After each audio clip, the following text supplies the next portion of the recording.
Bonjour mes chers, je suis Marie-Hélène, j'ai 68 ans et en ce moment, je souhaite partager l'histoire la plus douloureuse, mais aussi la plus libératrice de ma vie. Avant de commencer, je vous demande de liker cette vidéo, de vous abonner à la chaîne et de laisser un commentaire en disant depuis quel état de la République vous nous regardez. Cela m'aide vraiment à continuer à partager mes récits et à toucher davantage de personnes qui pourraient avoir besoin d'entendre ces expériences. En ce moment, vous voyez une femme qui a été mariée pendant 42 ans sous l'illusion d'avoir une famille solide, 42 ans à croire que je connaissais l'homme qui se trouvait à mes côtés chaque nuit. Pourtant, il s'avère que mon mari, mon cher Paul, avait soutenu une autre famille entière depuis l'âge de 38 ans.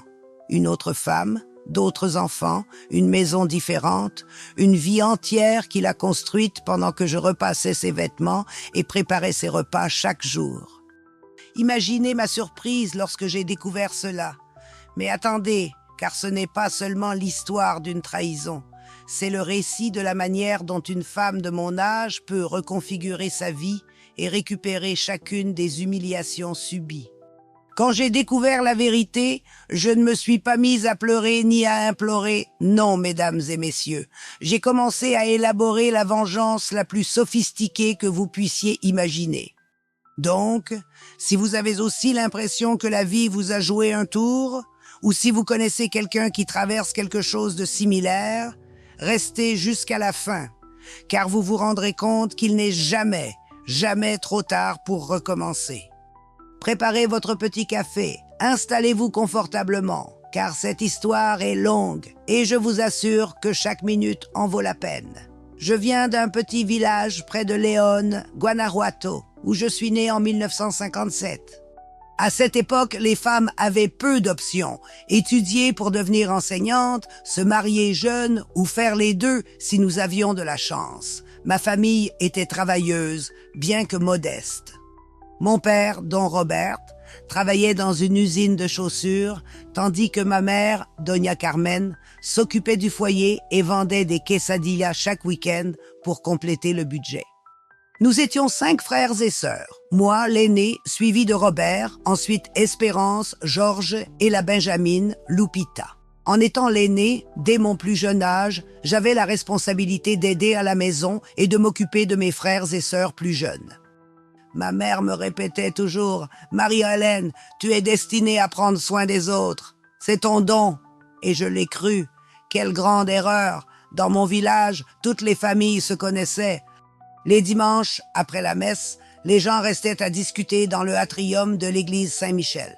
Les hommes parlaient de travail et de football, tandis que les femmes s'occupaient de leurs enfants et de la nourriture. Quant aux jeunes, nous nous observions du coin de l'œil, toujours sous le regard attentif de quelque adulte. C'était une vie simple mais belle, où chacun connaissait bien sa place.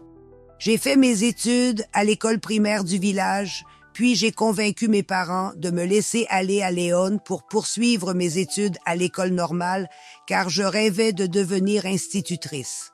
C'était mon rêve. Je me souviens vividement du jour où je suis arrivée dans la ville en 1975 avec une valise en carton contenant tous mes vêtements et 200 pesos que mes parents avaient rassemblés en vendant un cochinito qu'ils avaient gardé.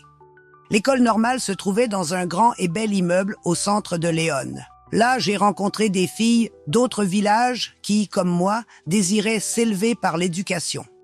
Je partageais une chambre avec Rosalie, une jeune fille du Moreno, et toutes les deux travaillions dans une maison de famille pour couvrir nos frais. Les dimanches, nous allions au cinéma pour voir des films de Pedro Infante ou de Jorge Negrete, et nous nous sentions très modernes en achetant des pop-corn et des sodas. C'est au cours de ma 2e année à l'école normale, en 1977, que j'ai rencontré Paul Hernandez. Il avait 23 ans et travaillait comme comptable dans une entreprise de transport. Il était grand, de teint basané, avec une moustache bien entretenue et se présentait toujours de manière très élégante. Il est arrivé à l'école normale car il était le frère de Sylvie, une camarade de maths. Je l'ai rencontré un vendredi après-midi. Sylvie m'avait invité à prendre le goûter chez elle, et en arrivant, je l'ai vu lire le journal dans le salon. Il s'est levé avec beaucoup de courtoisie en nous voyant entrer et m'a tendu la main. Enchanté, je suis Paul Hernandez. J'étais très nerveuse et j'ai à peine réussi à prononcer mon nom. Son sourire était si charmant et ses yeux marrons, très jolis, me regardaient intensément. Cet après-midi-là, nous avons conversé sur une variété de sujets. Il m'a interrogé sur mes études, ma famille et mes objectifs futurs. Paul m'a partagé qu'il avait étudié la comptabilité dans une école technique et que son aspiration était de créer son propre cabinet un jour. Il parlait avec une grande assurance, comme si tout était déjà bien planifié. Cette confiance m'a fasciné, sa détermination m'attirait. À partir de ce moment, il a commencé à me chercher. Chaque mercredi, il m'attendait à la fin des cours avec une excuse. Sa sœur avait oublié un livre ou il avait besoin de clarifier quelque chose sur un devoir. Mais je me rendais compte qu'en réalité, il voulait avoir une conversation avec moi. Les dimanches, il m'invitait au cinéma ou à me promener dans le jardin principal de Léon. Mes amis me disaient que j'avais beaucoup de chance, que Paul était très séduisant et semblait avoir un avenir prometteur. « Profite bien, Marie-Hélène, car des hommes comme lui, on n'en trouve pas tous les jours, » me disait Rosalie. Et moi, naïve, je pensais qu'elle avait raison. Comment aurais-je pu imaginer ce qui m'attendait? Après 3 mois de discussions et de sorties, Paul m'a demandé d'être officiellement sa petite amie. C'était en décembre 1977 et je m'en souviens clairement car ils avaient installé la crèche dans le jardin principal et toute l'atmosphère de la ville sentait le punch et les beignets. Il m'a emmené dîner dans un élégant restaurant appelé Los Compadres. Là, après le dessert, il a pris ma main et m'a dit « Marie-Hélène, je veux que tu sois ma petite amie. Je prendrai toujours soin de toi. » J'ai accepté, mais je lui ai expliqué que je devais d'abord terminer mes études. Il m'a assuré qu'il n'y avait pas de problème, qu'il m'attendrait et qu'il allait même m'aider financièrement pour que je puisse me consacrer complètement à l'école. Ces paroles résonnaient dans mes oreilles comme une mélodie céleste. J'avais enfin trouvé un homme qui soutenait mes aspirations à devenir enseignante. Tout au long de 1978, nous avons eu une relation très sérieuse. Lui venait me voir chaque week-end, m'apportant toujours des fleurs ou des chocolats. Il a rencontré mes parents, qui se sont rapidement attachés à lui. Mon père disait souvent « Ce jeune homme est travailleur et responsable. Marie-Hélène, il te rendra heureuse. » Ma mère ajoutait qu'il était très poli et qu'il semblait venir d'une bonne famille. Cependant, en regardant en arrière, je peux me souvenir de certains détails qui à l'époque ne m'ont pas paru suspects, mais qui auraient dû m'alerter. Par exemple, je n'ai jamais rencontré ses parents. Il avait toujours une excuse, comme le fait qu'ils vivaient très loin, qu'ils étaient malades ou que ce n'était pas le bon moment. De plus, je remarquais qu'il disparaissait parfois pendant plusieurs jours sans donner trop d'explications. « J'ai beaucoup de travail, » me disait-il, « mais bientôt tout se calmera. » Une fois, cela devait être en août 1978, j'ai trouvé dans son portefeuille une photo d'une petite fille. Quand je lui ai demandé qui elle était, il est devenu assez nerveux et m'a répondu que c'était sa nièce, la fille d'un frère qui vivait dans le Nord. Cela m'a semblé étrange, car il n'avait jamais mentionné ce frère, mais je n'y ai pas prêté plus d'attention. Comme j'étais naïve, cette fille était sa première fille d'une autre relation. J'ai terminé l'école normale en juillet 1979 et j'ai immédiatement trouvé un emploi comme enseignante de primaire dans une école municipale de San Francisco del Rincón. C'était un poste que j'aimais beaucoup. Travailler avec des enfants a toujours été ma véritable vocation.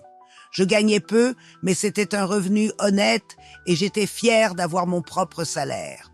Paul et moi avions commencé à parler du mariage depuis le début de cette année-là. Il avait déjà 25 ans et moi 22, donc nos familles pensaient que c'était le bon moment pour nous marier. En octobre 1979, il a officiellement demandé ma main à mes parents lors d'un dîner très formel chez nous. Il est arrivé avec un énorme bouquet de roses rouges et une bague de fiançailles qu'il avait achetée dans la bijouterie la plus luxueuse de Léon. « Don Robert, Doña Carmen », a-t-il dit à mes parents. Je viens demander la main de Marie-Hélène parce que je l'aime et que je souhaite fonder une famille avec elle. Mon père lui a demandé des informations sur ses revenus, ses plans de logement et sa capacité à subvenir aux besoins d'une famille. Paul a répondu à toutes ces questions avec une grande confiance. Il avait des économies, prévoyait de louer une jolie maison à Léon et allait bientôt ouvrir son propre cabinet comptable. Nous nous sommes mariés le 14 février 1980 dans l'église de San Miguel de mon village. C'était un beau mariage, bien que simple. Je portais la robe de mariée que ma cousine Laetitia avait utilisée, ajustée par ma mère pour qu'elle me convienne parfaitement. Paul avait l'air très séduisant dans son costume noir et sa cravate argentée. Sur les photos que je conserve encore, on le voit très souriant et profondément amoureux. La fête a eu lieu dans le jardin de chez mes parents. Nous avons installé de longues tables avec des nappes blanches. Ma tante Espérance s'est occupée du banquet. Molle poblano, riz rouge, haricots charro et tortillas fraîches. La banda du village a joué jusqu'à 3 heures du matin. C'était une nuit magique où je me sentais la femme la plus heureuse du monde. Pendant notre lune de miel, nous sommes allés à Guadalajara pendant 3 jours. Nous avons séjourné dans un hôtel du centre appelé Colonial et nous avons visité la cathédrale, le théâtre de Golado et le marché de San Juan de Dios. Paul était très attentionné envers moi. Il m'achetait tout ce que je désirais et prenait des photos de moi à chaque endroit. « Tu vas voir, nous allons être très heureux », me disait-il en m'enlaçant. À notre retour, nous avions déjà une maison prête que Paul avait louée dans la Colonia Jardins de Léon. Elle était petite mais charmante, avec 2 chambres, un salon, une salle à manger, une cuisine et un patio arrière où j'avais mis des pots avec des géraniums et de la menthe. Je me suis appliquée à la décorer avec soin. J'ai acheté des rideaux fleuris, utilisé des tapis tissés par ma mère et accroché quelques photos de notre mariage. Les premiers mois de mariage ont été comme un rêve. Je travaillais à mon école du lundi au vendredi, tandis que Paul était employé dans une entreprise de transport. L'après-midi, nous partagions le dîner, discutant de notre journée. Les week-ends, il était courant que nous rendions visite à nos familles ou que nous allions au cinéma. Je me levais tôt pour lui préparer le petit déjeuner et je lui préparais son déjeuner à emporter. Les vendredis, Paul arrivait avec des fleurs et m'aidait avec les tâches ménagères. En octobre 1980, je suis tombée enceinte de mon premier enfant. Je me souviens de ces mois comme les plus heureux de ma vie et Paul était tout excité. Il caressait toujours mon ventre et s'adressait au bébé en disant « J'ai hâte de te rencontrer, petit ». Nous avons acheté le berceau, les vêtements et tous les préparatifs. Il insistait pour que ce soit un garçon que nous appellerions Paul comme lui. Robert est né le 15 juin 1981. L'accouchement a été compliqué. J'ai souffert pendant 18 heures à l'hôpital général de Léon. Mais quand je l'ai enfin eu dans mes bras, toute la souffrance s'est évanouie. C'était un magnifique bébé, potelé et rosé, avec les yeux marrons de son père. Paul n'a pas pu retenir ses larmes de bonheur en le voyant et m'a dit « Merci, mon amour, de m'avoir donné le plus beau fils du monde. » J'ai demandé un congé à l'école pour m'occuper de Robert les premiers mois. Paul travaillait des heures supplémentaires pour compenser la perte de mon salaire et ne s'est jamais plaint. Au contraire, il me disait qu'il était essentiel que je sois avec l'enfant. « Les premières années sont cruciales », insistait-il. « Après, tu pourras retourner travailler. » Lorsque Robert a eu 1 an, je suis retournée donner des cours. Je laissais l'enfant aux soins de ma belle-mère, Madame Eulalia, qui vivait près de chez nous. C'était une femme exceptionnelle qui aimait énormément son petit-fils. Le vendredi, elle m'aidait à faire les tâches ménagères pour que je puisse me reposer pendant le week-end. En 1983, ma 2e fille, Espérance, est née et en 1985, la 3e, Carmen. Avec 3 enfants, la maison s'est remplie de vie et de joie, mais aussi de dépenses et de responsabilités. Paul a dû trouver des emplois supplémentaires le week-end, s'occupant de la comptabilité de petites boutiques et faisant des déclarations fiscales. Il a toujours été un homme très travailleur, c'est quelque chose que je reconnais. À cette époque, j'étais complètement heureuse. J'avais mon emploi, mes enfants et mon mari à mes côtés. Le dimanche, nous emmenions les enfants au parc. Nous dégustions des glaces et leur achetions des ballons. Pendant les après-midi, lorsque les petits faisaient leur sieste, Paul et moi discutions de nos rêves. Nous espérions acquérir notre propre maison, envoyer les enfants dans de bonnes écoles et peut-être voyager quand ils seraient plus grands. Cependant, en y réfléchissant maintenant, je réalise que durant ces années, des premiers signes étranges ont commencé à apparaître que je ne voulais pas reconnaître. Paul voyageait fréquemment pour des raisons professionnelles. Il me disait qu'il avait été chargé de faire un audit à Aguas Calientes. Il disait « Oh, je dois aller à Guadalajara pour vérifier quelques comptes ». Il était absent 2 ou 3 jours chaque mois, toujours en semaine. Une fois, j'ai trouvé un reçu d'un restaurant à Morelia dans son pantalon, daté d'un jour où il prétendait être au travail à Léon. En lui demandant, il m'a assuré qu'il s'agissait d'une erreur de la part du responsable, qu'il n'avait jamais été à Morelia. Je l'ai cru parce que pourquoi aurais-je douté de mon mari? De plus, il a commencé à être plus réservé avec son argent. Avant, il me donnait sans problème le budget du foyer, mais maintenant il disait que les choses étaient trop coûteuses et qu'il devait être plus prudent avec les dépenses.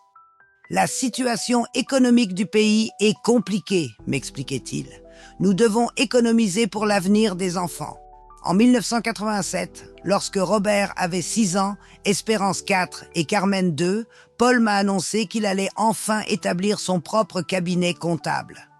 « J'ai réuni assez d'argent », m'a-t-il dit avec beaucoup d'enthousiasme. « Je vais louer un bureau au centre de Léon et je vais commencer à travailler de manière indépendante. » J'étais très heureuse car je savais que c'était son rêve depuis que je l'avais connu. Cependant, j'ai été surprise qu'il ait économisé autant d'argent sans que je le sache. Quand je lui ai demandé d'où il venait, il m'a répondu qu'il avait économisé petit à petit grâce à ses petits boulots et qu'il avait demandé un prêt à la banque. « Ne t'inquiète pas pour ça », m'a-t-il dit. L'essentiel, c'est que nous aurons enfin notre propre entreprise. Le bureau est devenu vraiment magnifique. Il a loué 2 bureaux dans un immeuble sur l'avenue Madero, a acheté des bureaux, des machines à écrire électriques et des classeurs. Il a fait faire une enseigne qui disait « Bureau comptable Hernandez » en lettres dorées. Lors de l'inauguration, nous avons organisé une petite réunion avec des proches et des amis. Mes parents sont venus du village et ses frères et sœurs étaient également présents. Nous avons tous souhaité qu'il réussisse bien.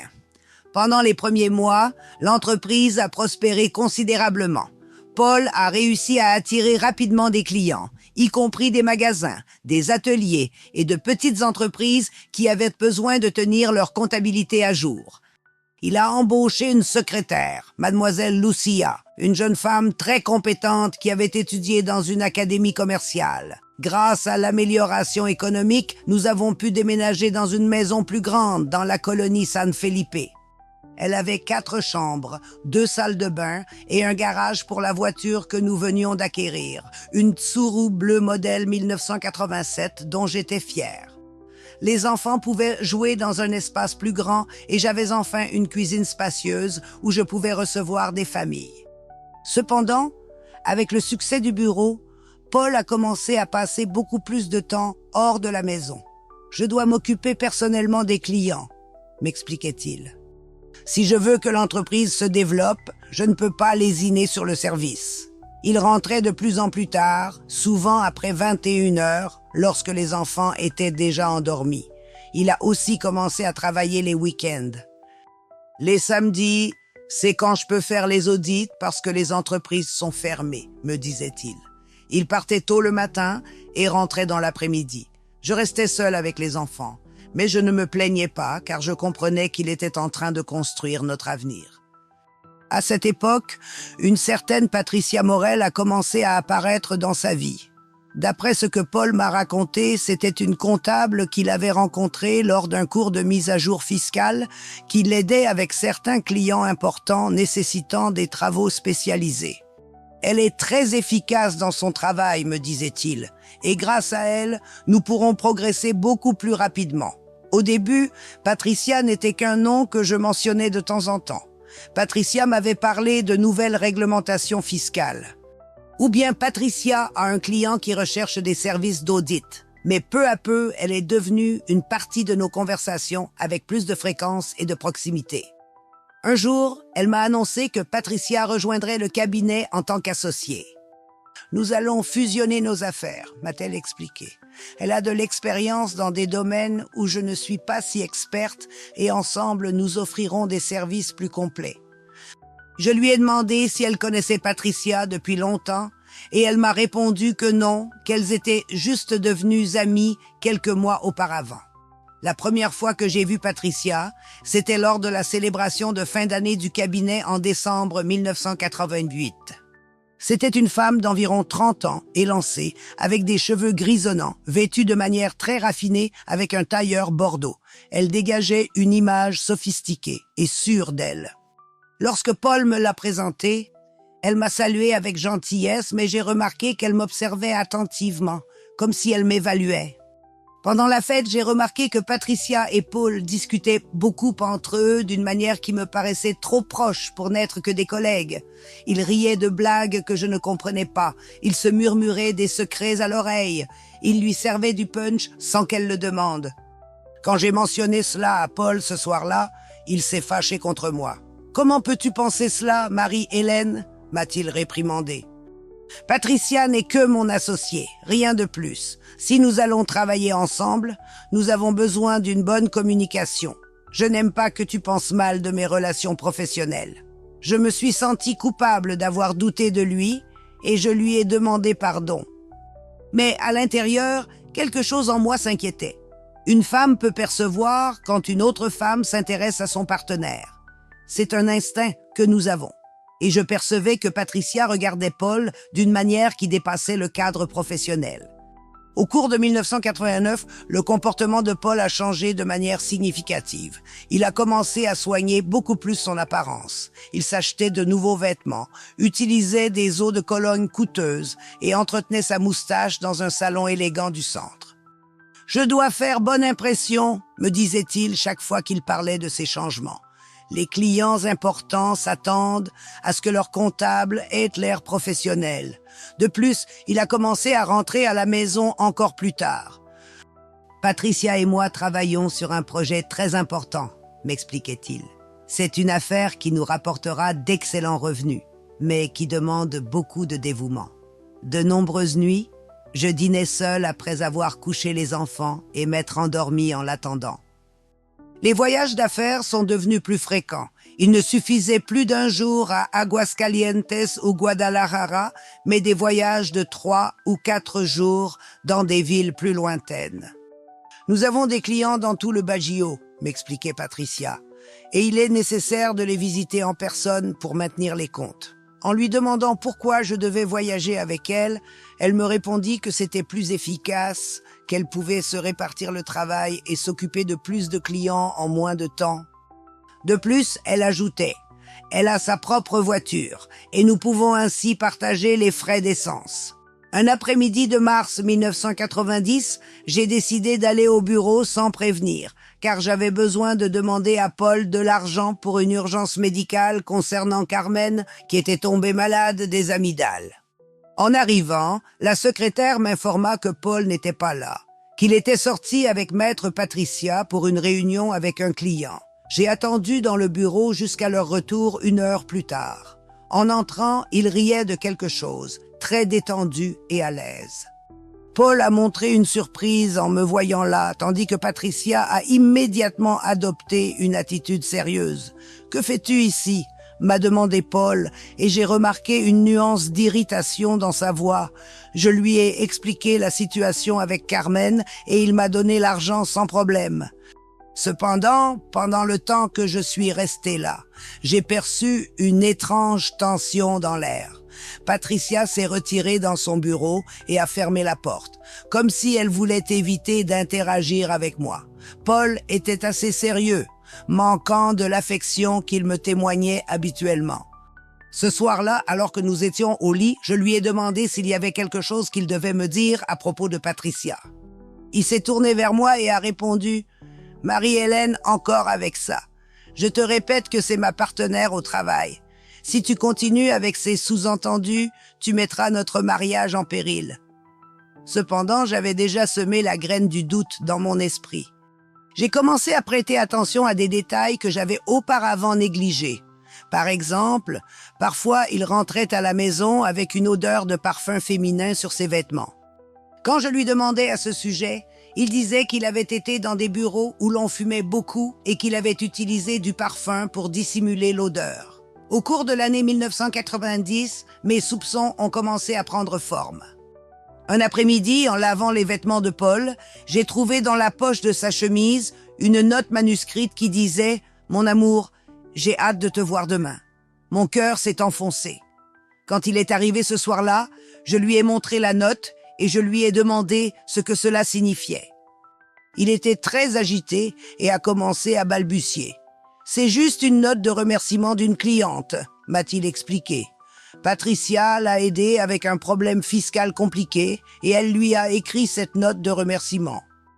Je lui ai dit que ça ne me semblait pas être une note professionnelle, mais il insistait sur le fait que je malinterprétais la situation.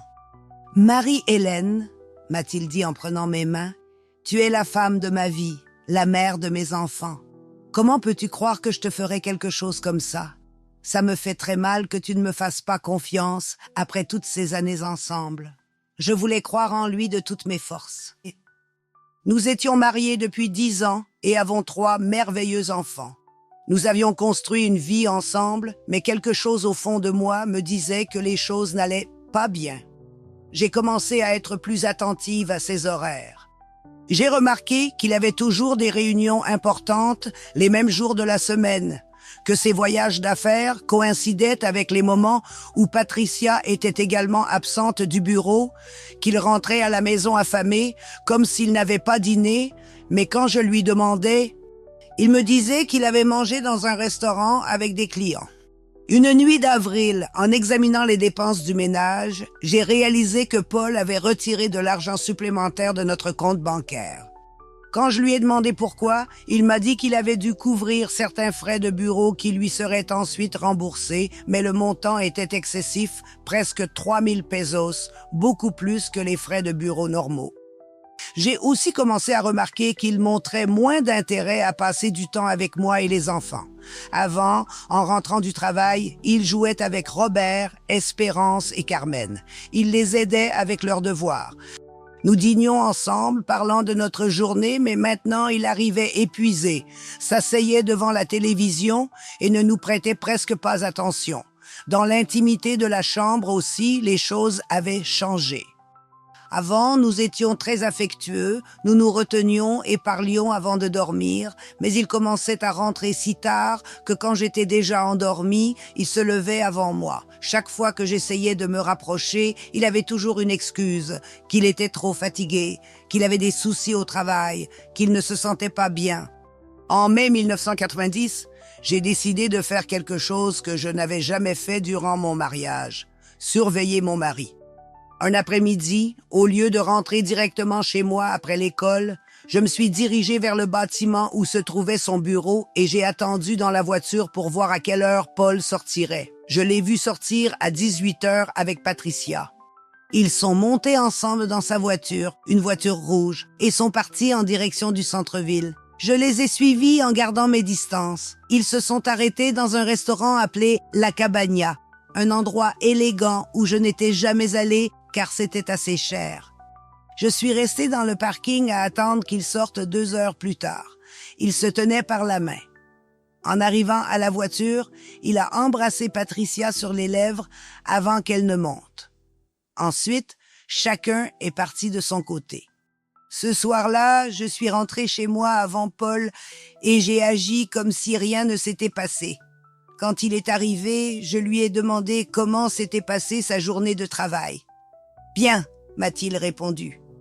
J'ai eu des réunions toute la journée. Je suis très fatigué.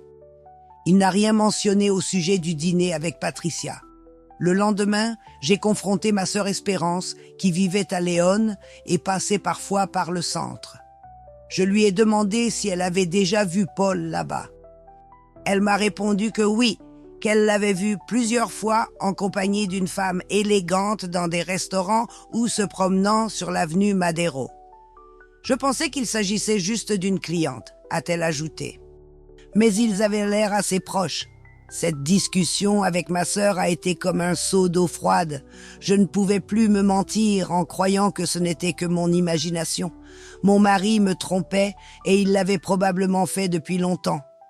Mais je ne comprenais pas encore l'ampleur réelle de la trahison. Je pensais qu'il s'agissait seulement d'une romance, d'un simple écart que nous pourrions peut-être surmonter avec une thérapie de couple ou une bonne conversation. Je n'aurais jamais imaginé que ce que je vivais n'était que la partie émergée de l'iceberg d'un mensonge beaucoup plus grand et douloureux. Au cours des mois suivants, j'ai continué à rassembler des preuves sans que Paul s'en aperçoive. Je fouillais ses poches, ses documents, faisais attention à ses conversations téléphoniques. J'ai trouvé d'autres notes, des factures de cadeaux coûteux, des factures d'hôtels dans des villes où il était censé être allé seul pour le travail. Un jour, j'ai découvert dans son portefeuille une photo de Patricia en maillot de bain, sur ce qui semblait être une plage. Quand je lui ai demandé, il m'a dit qu'il l'avait donnée comme une blague après des vacances qu'elle avait passées avec sa famille. Mais je savais qu'il mentait. Personne ne donne des photos personnelles à un collègue de travail. En décembre 1990, lors de la célébration de Noël au bureau, j'ai commencé à observer plus attentivement comment Paul et Patricia interagissaient. Ils se comportaient comme un couple établi. Il déplaçait sa chaise, lui servait un verre et lui caressait la main quand il pensait que personne ne regardait. Elle portait une belle robe rouge et un collier de perles qui semblait très coûteux. En demandant à Paul d'où il avait obtenu l'argent pour acheter des bijoux aussi élégants, il m'a répondu que c'était probablement un cadeau de sa famille. Ce soir-là, en rentrant à la maison, nous avons eu notre première grande dispute au sujet de Patricia.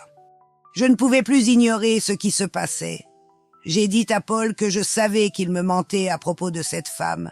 Je suis convaincu qu'il y a quelque chose entre vous qui dépasse le cadre professionnel. Paul s'est mis en colère. Il m'a crié qu'il en avait assez de ma jalousie. Patricia est ma collègue.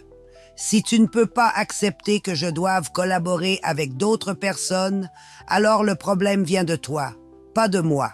Cette confrontation s'est prolongée jusqu'à 3 heures du matin. Je pleurais et lui demandais de me dire la vérité. S'il y avait quelque chose avec Patricia, je préférais qu'il l'admette directement pour que nous puissions chercher une solution ensemble. Cependant, il a continué à tout nier et à la fin, il m'a répondu que si après tant d'années de mariage, je ne pouvais pas lui faire confiance, alors peut-être que nous n'étions pas compatibles. Le lendemain, j'ai agi comme si rien ne s'était passé, mais à l'intérieur, j'étais dévastée. Mon mariage était en train de se fragmenter et je ne savais pas vers quoi me tourner. J'avais 3 jeunes enfants, un travail que j'aimais, bien que peu rémunérateur, et toute ma vie avait été construite autour d'une relation qui se transformait en mensonge. Je me souviens de 1991 comme l'année la plus difficile que j'avais vécue jusqu'à ce moment-là. Les mensonges de Paul étaient devenus tellement évidents qu'il ne s'efforçait même plus de les cacher. Il rentrait à la maison avec une odeur de parfum de femme et je trouvais des traces de rouge à lèvres sur le col de ses chemises. Il répondait à des appels téléphoniques et se retirait dans le jardin pour parler afin que je ne puisse pas écouter. Les enfants ont commencé à réaliser que quelque chose n'allait pas. Robert, qui avait déjà 10 ans, m'a demandé pourquoi son papa avait cessé de jouer au football avec lui le dimanche.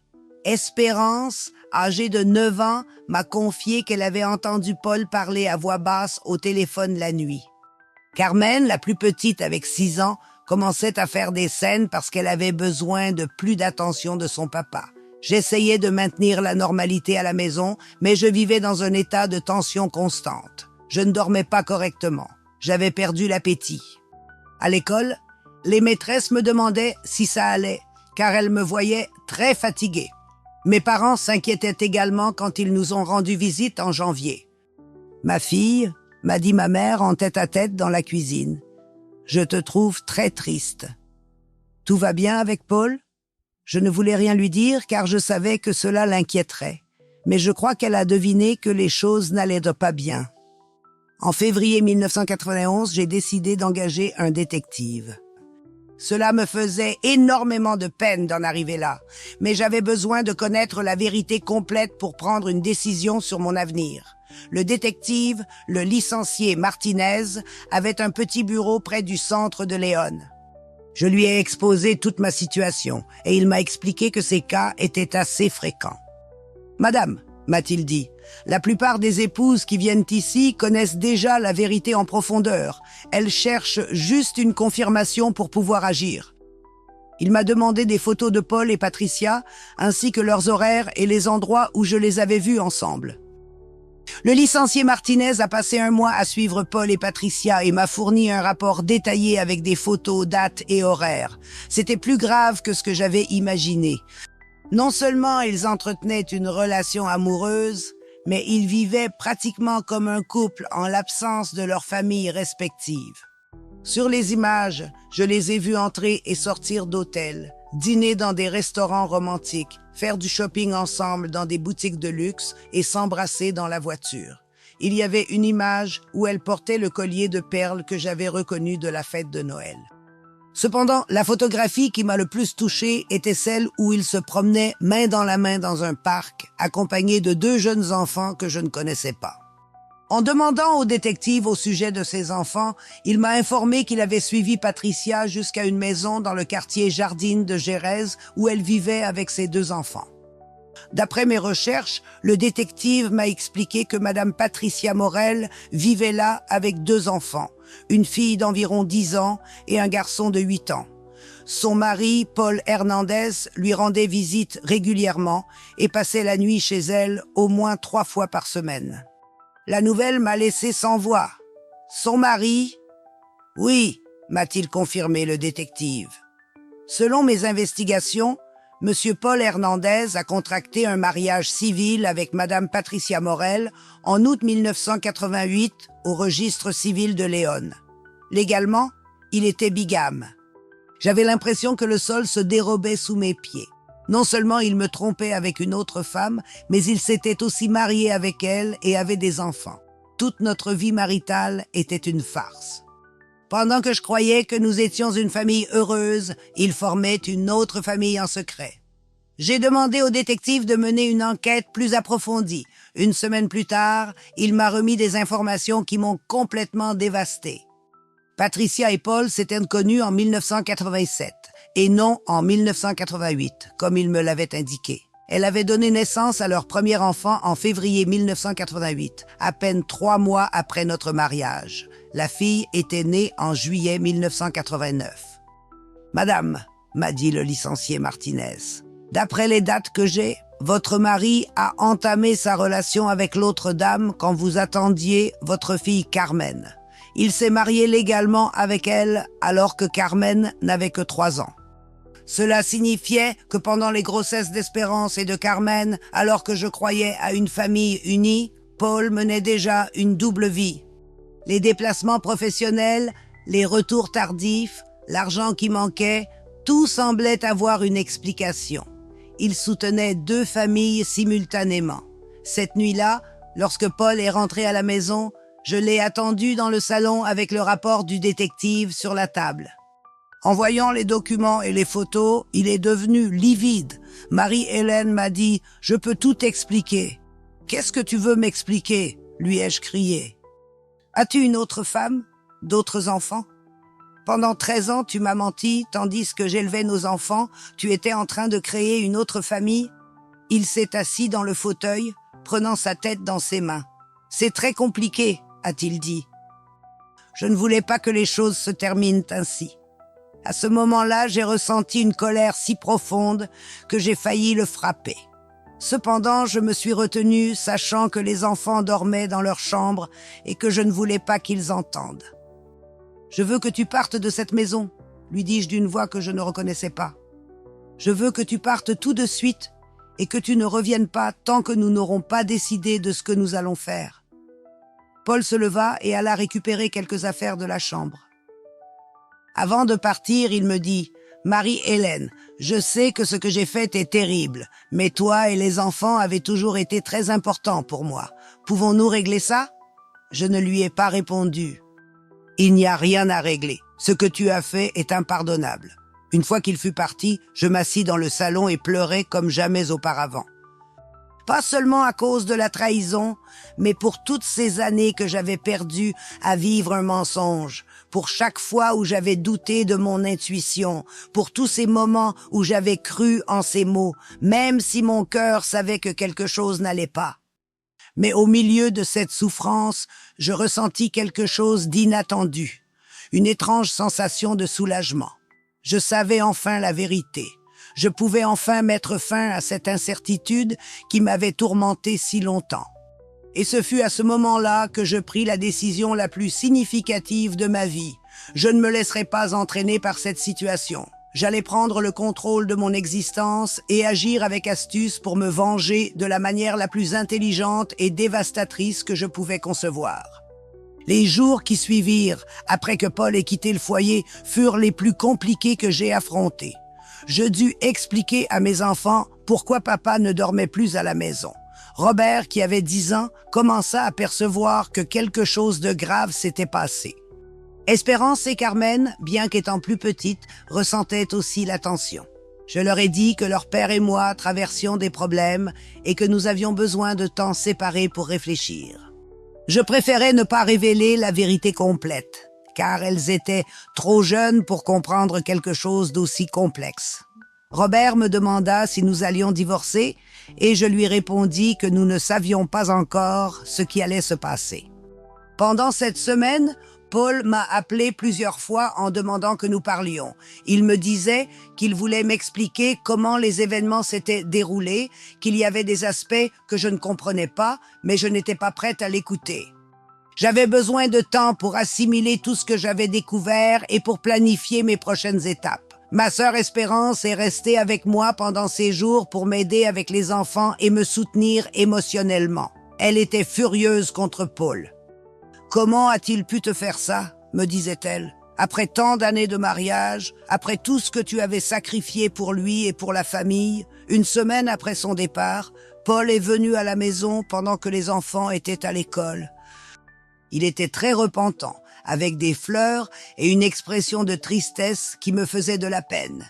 Il s'est assis dans le salon et a partagé sa version des faits. « Patricia et moi nous sommes connus en 1987, m'a-t-il expliqué. Au début, nous n'étions que des amis, mais avec le temps, nous avons commencé à tomber amoureux. Quand elle m'a proposé le mariage, je me sentais déjà très engagée envers elle émotionnellement, mais je ne savais pas comment te le dire. J'avais peur de te blesser et de faire du mal aux enfants. Alors tu as décidé de garder 2 familles pour ne blesser personne, ai-je répondu avec sarcasme. Je sais que cela peut sembler absurde, a-t-il admis. Mais à ce moment-là, cela me semblait être la solution la plus viable. Je pensais pouvoir rendre les 2 familles heureuses sans que personne ne souffre. J'ai compris que c'était impossible quand il était déjà trop tard. Il m'a expliqué qu'avec Patricia, il avait 2 enfants, Monica, âgée de 10 ans, et Paul Junior, âgé de 8 ans, qui vivait dans une maison à Jardine de Gérèse qu'il avait achetée à son nom. Chaque semaine, il leur donnait de l'argent pour leurs dépenses et Patricia savait depuis le début qu'il était marié avec moi. « Patricia savait que tu avais une épouse ?» lui ai-je demandé, incrédule. « Oui », a-t-il avoué en baissant les yeux. Elle était au courant depuis le début. En fait, c'est pour cela qu'elle a accepté que nous nous marions seulement civilement, parce qu'elle comprenait que le mariage religieux, c'était avec toi. Cette révélation a été comme un autre poignard dans mon cœur. Non seulement mon mari m'avait trahi, mais l'autre femme avait été complice consciente de cette trahison pendant toutes ces années. Ils s'étaient moqués de moi dans mon dos, organisant leur vie pendant que j'élevais mes enfants, croyant que j'avais une famille stable. « Et que souhaites-tu maintenant ?» lui ai-je demandé. « Je veux que tu me pardonnes, m'a-t-il répondu. Je souhaite que nous trouvions un moyen d'être à nouveau ensemble. Je suis prêt à laisser Patricia si tu me donnes une autre chance. » Je l'ai fixé du regard et pour la première fois de ma vie, j'ai vu Paul tel qu'il était vraiment. Un homme égoïste, menteur et lâche, qui avait manipulé la vie de 2 femmes et 5 enfants pendant des années. Un homme qui maintenant me proposait de laisser sa seconde famille comme s'il faisait un sacrifice pour moi. Je ne lui ai pas dit que je ne voulais plus rien avoir à faire avec lui. Ce qu'il a fait est impardonnable et il n'y a aucun moyen de sauver ce mariage. Paul a commencé à pleurer et m'a supplié de reconsidérer ma décision. Il m'a dit que sans moi et sans les enfants, sa vie n'avait aucun sens, qu'il avait commis la plus grande erreur de sa vie et qu'il était prêt à faire tout ce qu'il fallait pour regagner ma confiance. Mais j'avais déjà pris ma décision. Non seulement je n'allais pas lui accorder mon pardon, mais je veillerais aussi à ce qu'il fasse face aux conséquences des années de mensonges et d'humiliations qu'il m'avait fait subir. Pendant la semaine où j'ai été seule, j'avais méthodiquement planifié ma vengeance. « Paul, lui ai-je dit calmement, tu peux venir voir les enfants quand tu le souhaites, mais nous n'avons plus rien à discuter. Je vais entamer la procédure de divorce et nous allons diviser les biens selon ce que stipule la loi. » Ce jour-là, il est parti de la maison en pensant qu'il avait une femme blessée, qui voulait simplement divorcer et prendre la moitié de ses biens. Il n'imaginait pas ce que j'étais réellement en train de manigancer. J'ai décidé que s'il avait été capable de mener une double vie pendant des années, moi aussi je pouvais planifier ma vengeance pendant des mois sans qu'il ne s'en rende compte. L'idée qui s'était formée dans mon esprit était simple, mais dévastatrice. Je prévoyais d'utiliser son arrogance et sa tendance à mentir contre lui. Avec le temps, je réussirais à lui faire fournir toutes les ressources nécessaires pour ruiner la vie fictive qu'il avait construite avec Patricia, mais d'une manière si subtile qu'il ne se rendrait compte de rien avant qu'il ne soit trop tard. La première phase du plan consistait à le convaincre que j'étais prête à tenter une réconciliation, à condition qu'il prouve qu'il avait vraiment mis fin à sa relation avec Patricia. Cela me permettrait d'accéder à des informations sur sa seconde famille et de continuer à recueillir des preuves sans éveiller de soupçons. La deuxième partie du plan impliquait d'obtenir des preuves légales sur la bigamie et le détournement de fonds qu'il avait effectué depuis son bureau pour soutenir les 2 familles. Avec ces preuves, non seulement je pourrais obtenir le divorce à mon avantage, mais je le mettrais aussi dans de sérieux problèmes juridiques. Et la troisième étape, la plus gratifiante, serait de le révéler au grand jour de telle manière que toute sa famille, ses amis, ses clients et la communauté en général sachent exactement quel genre de personne il était vraiment. Néanmoins, pour que le plan réussisse, je devais faire preuve d'une patience et d'une ingéniosité extrême. Je devais lui faire croire que j'envisageais de le pardonner tout en rassemblant en réalité toutes les informations nécessaires à sa complète destruction. Une semaine après notre conversation, je l'ai appelé. « Paul, lui ai-je dit, j'ai réfléchi à ce que tu m'as dit. Je pense que nous devrions nous efforcer de sauver notre mariage. Mais j'ai besoin que tu me prouves que tu as vraiment tourné la page avec Patricia. » Il semblait très heureux. « Bien sûr, mon amour, m'a-t-il répondu. J'en ai fini avec elle. Je suis prêt à faire tout ce qu'il faut pour que nous puissions à nouveau nous faire confiance. »« D'accord, lui ai-je répondu. Cependant, je veux des preuves.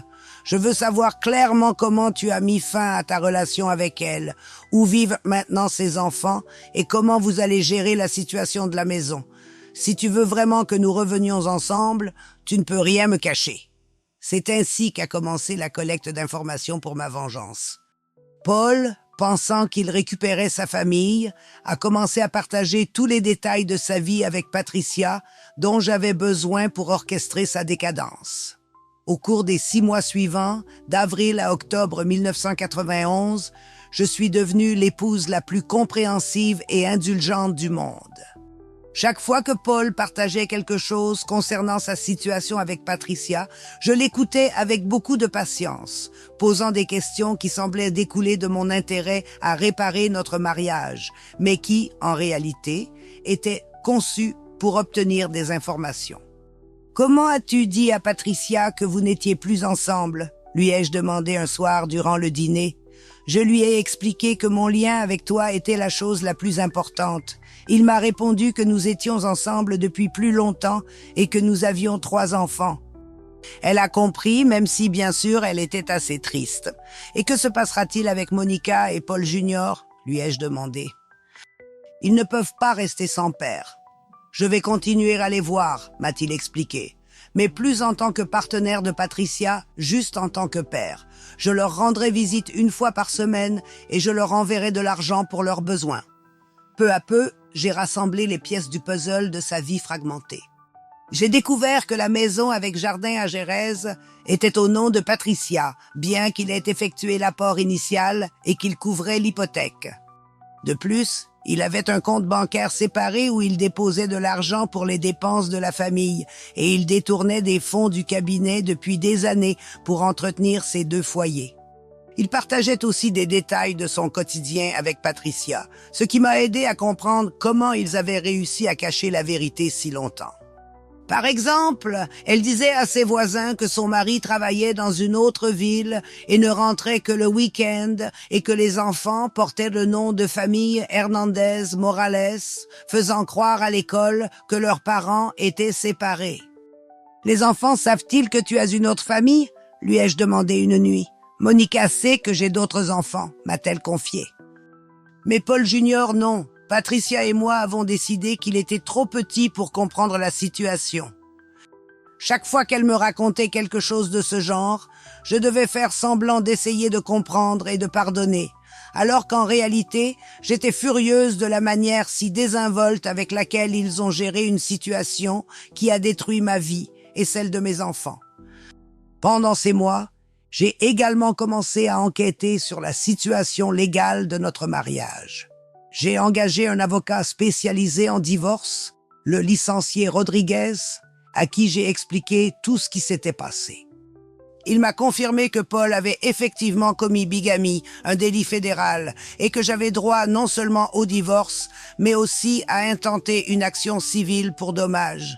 « Madame, m'a expliqué le licencié, vous avez un dossier très solide. » Avec les preuves que vous possédez, vous pouvez obtenir le divorce avec toutes les chances de succès, en plus de la garde des enfants, de la pension alimentaire, de la moitié des biens acquis pendant le mariage et, bien sûr, vous avez l'option de déposer une plainte pour préjudice moral. Il m'a également suggéré d'engager un expert comptable pour explorer les finances du cabinet et documenter le détournement de fonds que Paul avait effectué. S'il s'avère qu'il a utilisé les ressources de l'entreprise familiale pour maintenir sa autre famille, m'a-t-il dit, vous pourrez récupérer tout cet argent avec les intérêts. En attendant, à la maison, je continuais la mascarade selon laquelle nous essayions de réparer notre mariage. Paul est rentré dormir à la maison, mais j'ai fixé certaines conditions. J'avais besoin d'être informé de sa localisation à tout moment. Il devait me donner accès à ses comptes bancaires et ne pouvait pas avoir de contact avec Patricia, sauf pour voir les enfants 1 fois par semaine. Il a accepté toutes mes conditions parce qu'il croyait que c'était sa seule chance de sauver notre mariage. Il ne se rendait pas compte que chaque information qu'il me fournissait, chaque document qu'il me montrait et chaque détail qu'il partageait était utilisé pour construire le dossier juridique le plus solide possible contre lui. En août 1991, il m'a emmené visiter la maison où Patricia et les enfants avaient vécu. « Je veux que tu vois qu'il n'y a plus rien entre nous », m'a-t-il dit. La maison était vide car Patricia avait déménagé chez sa sœur. C'était une maison charmante, à 2 niveaux, avec un jardin et de la place pour 2 voitures, beaucoup plus spacieuse et élégante que la nôtre. En entrant et en voyant les chambres qui avaient appartenu à Monica et Paul Junior, avec leurs jouets encore en désordre et leurs dessins sur les murs, j'ai ressenti un mélange de douleur et de colère que j'avais du mal à contenir. « Combien as-tu payé pour cette maison ?» lui ai-je demandé. « La compte était de 80 000 pesos, m'a-t-il répondu, et l'hypothèque est de tant de pesos par mois. Ce montant représentait plus de la moitié de nos revenus familiaux. Cela signifie que pendant des années, il avait utilisé l'argent qui aurait dû être destiné à améliorer la vie de ses enfants légitimes pour entretenir une autre famille. De l'argent qui aurait pu être utilisé pour nous envoyer en vacances, acheter des vêtements neufs pour les enfants ou réparer notre maison. Il m'a aussi montré des relevés de comptes bancaires à son nom où figuraient des dépôts entre 100 et 2000 pesos par mois, des fonds provenant directement des bénéfices du bureau qu'il déclarait comme des frais d'exploitation. Patricia ne travaillait pas. Je lui ai demandé pourquoi et il a répondu que quelqu'un devait s'occuper des enfants. De plus, il affirmait que je gagnais assez pour entretenir les deux familles. Ce que Paul ne comprenait pas, c'est que chaque fois qu'il me montrait un document, j'en profitais pour en faire une photocopie quand il ne faisait pas attention. Chaque fois qu'il mentionnait une date ou un événement significatif, je la notais dans un carnet que j'avais caché à l'école. J'étais en train de créer un dossier complet de toute sa vie double que j'utiliserais plus tard contre lui. En septembre, mon avocat m'a informé qu'il avait déjà suffisamment de preuves pour avancer avec le divorce et les demandes correspondantes. L'expert comptable avait terminé son enquête et avait documenté plus de 180 000 pesos en détournement de fonds au cours des 5 dernières années. « Madame, » m'a dit Maître Rodriguez, « avec les preuves que nous avons, votre ex-mari peut faire face à la prison pour bigamie et fraude. De plus, il y a la possibilité d'obtenir une compensation financière conséquente. Cependant, je ne souhaitais pas seulement gagner le divorce et une compensation financière. Je désirais quelque chose de plus. Je voulais que toutes les personnes qui nous connaissaient sachent exactement quel genre d'homme était Paul Hernandez. Je voulais que ses clients, sa famille, ses amis, toute la communauté de Léon sachent qu'il avait vécu dans un mensonge pendant des années. Et c'est alors que l'idée parfaite m'est venue pour la dernière étape de ma vengeance. J'allais organiser une grande réunion de famille pour annoncer que Paul et moi avions décidé de renouveler nos vœux de mariage pour célébrer notre réconciliation. J'avais prévu d'inviter toute sa famille, la mienne, ses clients les plus proches, les parents des élèves de l'école où je travaillais et aussi les voisins. Ce serait une célébration monumentale à laquelle tout le monde serait présent et durant cette fête, devant tous les invités, j'allais révéler toute la vérité sur sa vie secrète. Le plan était impeccable, car Paul ne pourrait pas refuser la proposition de renouveler nos vœux sans éveiller les soupçons. Au contraire, il devrait se montrer enthousiaste à l'idée de célébrer notre amour renouvelé. Il n'y avait aucun moyen qu'il puisse éviter le piège que j'avais tendu. En octobre de cette année-là, je lui ai exposé l'idée. « Paul, lui ai-je dit une nuit après le dîner, j'ai pensé que nous devrions faire quelque chose de spécial pour commémorer le fait que nous avons surmonté cette crise. Que dirais-tu de renouveler nos vœux de mariage et d'inviter toute la famille ?» Il a été très enthousiaste. « C'est une idée merveilleuse, » m'a-t-il répondu en m'embrassant. « Ce sera une façon de montrer à tout le monde que notre amour est plus fort que n'importe quel défi. »« Exactement, » lui ai-je répondu en souriant. « Ce sera une célébration que personne n'oubliera jamais. » Et j'avais raison. Ce serait une célébration que personne n'oublierait, bien que pas pour les raisons qu'il pensait. Les 2 mois suivants, novembre et décembre 1991, ont été d'une intense préparation pour ce qui serait le moment le plus gratifiant de ma vie. Alors que Paul pensait que nous organisions une fête pour célébrer notre amour renouvelé, je planifiais minutieusement son humiliation publique. La date choisie était le 14 février 1992, exactement 12 ans après notre mariage initial. Je lui ai dit que c'était très symbolique de renouveler nos vœux le jour de la Saint-Valentin et à l'anniversaire de notre union. Il était complètement d'accord et a même montré de l'enthousiasme pour la proposition. Nous avons loué la salle de réception du club social de Léon, un endroit élégant pouvant accueillir 200 personnes. J'ai expliqué à Paul que je souhaitais inviter beaucoup de monde car il était essentiel que tout le monde sache que nous avions surmonté nos problèmes conjugaux. « Je veux que ce soit une grande célébration, » lui ai-je dit, « pour que tout le monde soit témoin de combien nous sommes heureux ensemble. » J'ai soigneusement et personnellement préparé la liste des invités. J'y ai inclus toute la famille de Paul, ses parents, frères et sœurs, oncles, cousins, ainsi que toute ma famille. mes parents, frères, sœurs et enfin tous les clients importants du cabinet comptable, les enseignants de l'école où je travaillais, les voisins de notre quartier et les parents des élèves de nos filles. Cependant, l'invitation la plus significative que j'ai envoyée était celle que Paul n'a jamais su que j'avais faite. Une invitation personnelle pour Patricia Morel. Je l'ai envoyée à sa nouvelle adresse où elle vivait avec sa sœur après la prétendue rupture avec Paul. Sur la carte, j'ai écrit « Chère Patricia, je vous adresse une invitation chaleureuse à la rénovation des vœux matrimoniaux de Paul Hernandez et Marie-Hélène Garcia, qui aura lieu le 14 février au Club social de Léon. Nous espérons votre présence en cette occasion si significative pour notre famille. » J'ai également décidé d'engager le photographe le plus prestigieux de Léon pour capturer chaque moment de l'événement. Je lui ai expliqué que je souhaitais des photos depuis l'arrivée des premiers invités jusqu'au départ du dernier.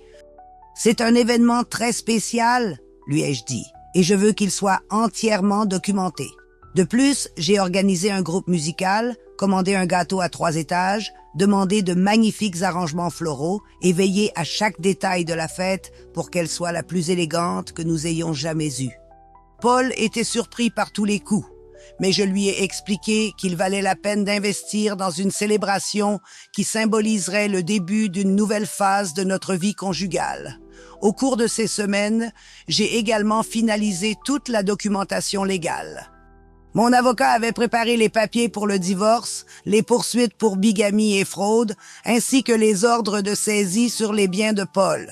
Nous avions convenu que tous les documents légaux seraient présentés le lundi 17 février, 3 jours après la fête. L'expert comptable a terminé son rapport avec des preuves solides démontrant que Paul avait détourné plus de 200 000 pesos du cabinet au cours de 6 ans pour entretenir sa deuxième famille. Nous avions des copies de relevés bancaires, de factures, de contrats et une analyse minutieuse de tous les mouvements financiers irréguliers. J'ai également préparé une présentation très spéciale pour la fête. J'ai dit à Paul que je souhaitais prononcer un discours pendant le dîner pour remercier tous les invités d'être là avec nous à un moment aussi significatif. Je voulais leur raconter notre parcours en tant que couple, expliquer les obstacles que nous avons surmontés et les projets que nous avons pour l'avenir. Ce que j'ai omis de mentionner, c'est que j'avais créé un album photo très spécial à montrer pendant mon discours. Un album contenant toutes les photos que le détective privé avait prises de Paul et Patricia ensemble, des images d'eux s'embrassant, se tenant dans les bras, entrant dans des hôtels et se promenant avec leurs 2 enfants. Il comprenait également des copies de documents comme l'acte de mariage civil de Paul et Patricia, les relevés de compte du compte bancaire secret, ainsi que les factures de la maison de jardin de Gérèse. J'ai fait des copies de l'album pour chaque table d'invités, afin que chaque famille puisse emporter un exemplaire chez elle à montrer à qui elle voulait. Une semaine avant la fête, Paul m'a demandé si Patricia avait confirmé sa présence. Je lui ai répondu par un mensonge, disant que je n'avais pas eu de réponse. Elle ne viendra probablement pas, lui ai-je dit. Il est probable qu'elle se sente mal à l'aise d'assister à la célébration de notre mariage. Cependant, je savais que Patricia apparaîtrait parce que quelques jours auparavant, je l'avais contactée par téléphone en me faisant passer pour l'assistante du club social, assurant sa présence et lui mentionnant qu'il était crucial qu'elle vienne, car quelque chose de très significatif concernant Paul serait révélé. La nuit du 13 février, alors que Paul ajustait le nouveau costume qu'il avait acheté pour l'occasion, je révisais une dernière fois tous les aspects de ma stratégie. L'album de photos était prêt, les documents légaux préparés et les invitations avaient été envoyées. Le photographe avait des instructions précises sur les moments à capturer. « Tu es nerveuse ?» me demanda Paul en mettant sa cravate. « Un peu » répondis-je en souriant. « Mais ce sont des nerfs d'excitation. Demain sera un jour que nous n'oublierons jamais. »« Tu as raison » affirma-t-il en m'embrassant le front. Ce sera le jour qui marquera le début de notre nouvelle vie ensemble. Cette nuit-là, je n'ai presque pas pu dormir, non pas à cause de l'anxiété, mais à cause de l'excitation.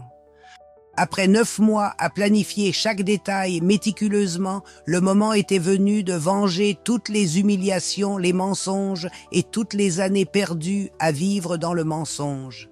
Au lever du 14 février 1992, le ciel était dégagé et le soleil brillait comme s'il annonçait que ce serait une journée parfaite.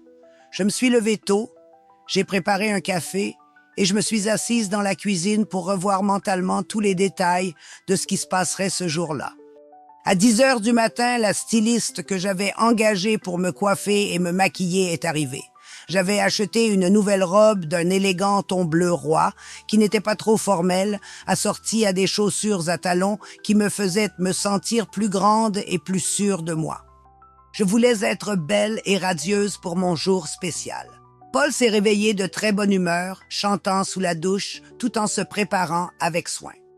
Il portait un costume bleu marine que nous avions choisi spécialement pour l'occasion, une chemise blanche impeccable et la cravate argentée que je lui avais offerte pour notre anniversaire l'année précédente. Il était très séduisant et, un instant, j'ai ressenti une douleur de tristesse pour tout ce que nous avions perdu. Les enfants étaient également excités. Robert, 11 ans, portait un costume gris qui lui allait très bien. Espérance, 10 ans, avait une robe rose avec un chignon dans les cheveux qui lui donnait un air de petite princesse. Carmen, 7 ans, était éblouissante dans une robe blanche et des chaussures vernies. Les trois étaient heureux car ils pensaient que leurs parents avaient résolu leurs problèmes et que nous allions redevenir une famille unie. À 15 heures, nous sommes arrivés au club social. La salle était magnifique avec les arrangements floraux, les tables rondes habillées de nappes blanches et la décoration en tons rose et blanc que j'avais choisi. Devant, il y avait une table spéciale pour nous, ornée de roses rouges et de bougies blanches. Mes parents et mes frères et sœurs étaient les premiers à arriver. Ma mère m'a serré dans ses bras et m'a dit combien elle était heureuse que Paul et moi ayons résolu nos différends. Ma fille a commenté que le mariage a toujours des hauts et des bas, mais que l'important c'est d'avoir su les surmonter ensemble. Puis, les parents de Paul et toute sa famille sont arrivés. Sa mère, Madame Eulalia, portait une élégante robe verte et m'a félicité d'avoir organisé une si belle fête. Marie-Hélène m'a dit « On sent que tu as mis beaucoup d'amour dans chaque détail. Paul a beaucoup de chance de t'avoir. » À 16 heures, les clients du bureau, les enseignants de mon école, les voisins et les amis de la famille ont commencé à arriver. Au total, 180 personnes étaient présentes, presque toutes celles qui avaient été invitées. La salle se remplissait de gens élégants et bien habillés, tous très joyeux d'être là pour célébrer notre amour renouvelé. À 16h30, lorsque presque tout le monde était là, j'ai remarqué l'entrée de Patricia Morel. Elle portait une magnifique robe noire, avec les cheveux relevés en un chignon élégant et une expression sur son visage qui reflétait curiosité et nervosité. En la voyant, Paul est devenu pâle et a failli laisser tomber le verre qu'il tenait.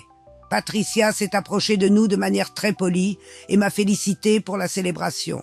« Merci beaucoup de m'avoir invité », m'a-t-elle dit. « Je suis très heureuse de voir que vous avez pu résoudre vos différends. » Paul était si nerveux qu'il avait du mal à articuler des mots. J'ai agi comme si la présence de Patricia était tout à fait normale. « Je suis contente que tu aies pu venir », lui ai-je répondu avec un sourire. Je savais combien il lui plairait d'être parmi nous en ce jour si significatif. Pendant le cocktail, qui a duré environ 1 heure, je me suis déplacée entre les tables, saluant tous les participants, m'assurant qu'ils se sentaient à l'aise et conversant avec chacun comme l'hôtesse idéale. Paul me suivait comme un petit chien perdu, visiblement inquiet par l'arrivée de Patricia, mais incapable de dire quoi que ce soit qui ne le fasse paraître suspect. Elle s'est assise à une table avec quelques clients du bureau qui la connaissaient en tant que partenaire de Paul. Il la traitait avec beaucoup de familiarité, lui posant des questions sur son travail et ses enfants. De loin, j'observais comment elle répondait aux questions, essayant de maintenir l'apparence qu'elle était juste une associée commerciale. À 17h30, le coordinateur de l'événement annonça qu'il était temps de passer à la salle à manger pour le dîner. Tout le monde prit place à ses tables assignées. J'avais placé Patricia à une table d'où elle pouvait parfaitement observer la table principale, mais éloignée de Paul pour qu'il ne puisse pas lui parler en privé. Le menu était extrêmement élégant. Salade d'épinards avec noix, crème de maïs, filet de bœuf en sauce aux champignons, purée de pommes de terre, légumes vapeur et le dessert était un gâteau à 3 étages commandé spécialement pour cette occasion. Pendant le dîner, l'ambiance était très joyeuse. Les gens conversaient, riaient et portaient des toasts à notre bonheur. À 19h, après le plat principal, vint le moment que j'attendais depuis 9 mois. Je me levai de ma chaise, pris le microphone et demandai l'attention de tous les présents. « Chers amis et familles, commençai-je en disant, Paul et moi voulons exprimer notre plus sincère gratitude d'être ici avec nous en ce jour si significatif. Comme beaucoup d'entre vous le savent, l'année dernière, Paul et moi avons traversé une crise considérable dans notre mariage. Le public se tut, écoutant attentivement mes paroles. Paul me souriait depuis sa place, pensant que je raconterais une belle histoire sur la manière dont nous avons surmonté nos problèmes pendant ces mois. Je continuais. Je ressentais qu'il y avait quelque chose qui ne fonctionnait pas dans notre relation, même si je ne pouvais pas préciser quoi. Paul travaillait de longues heures, voyageait fréquemment et rentrait tard à la maison. Je pensais que c'était les pressions du travail, quelque chose de normal après tant d'années de mariage. Je parlais quelques minutes de mes soupçons, des recherches que j'avais menées à propos de le détective privé. Le public commença à se sentir mal à l'aise, ayant l'impression que je partageais des détails trop intimes pour un événement comme celui-ci. Paul affichait un sourire nerveux, attendant avec impatience le moment où il raconterait comment nous avions tout résolu. Enfin, je déclarai. En mars de l'année dernière, j'ai découvert la vérité. Et cette vérité était bien plus choquante que je ne l'avais imaginé. À ce moment-là, je fis un signe au photographe qui avait apporté les albums photos qu'il avait préparés et il commença à en distribuer un à chaque table. La vérité, dis-je en ouvrant mon propre album, est que pendant les 5 dernières années de notre mariage, mon cher époux Paul a mené une double vie. Un murmure de surprise parcourut la salle. Paul se leva, visiblement troublé, mais je continuai à parler.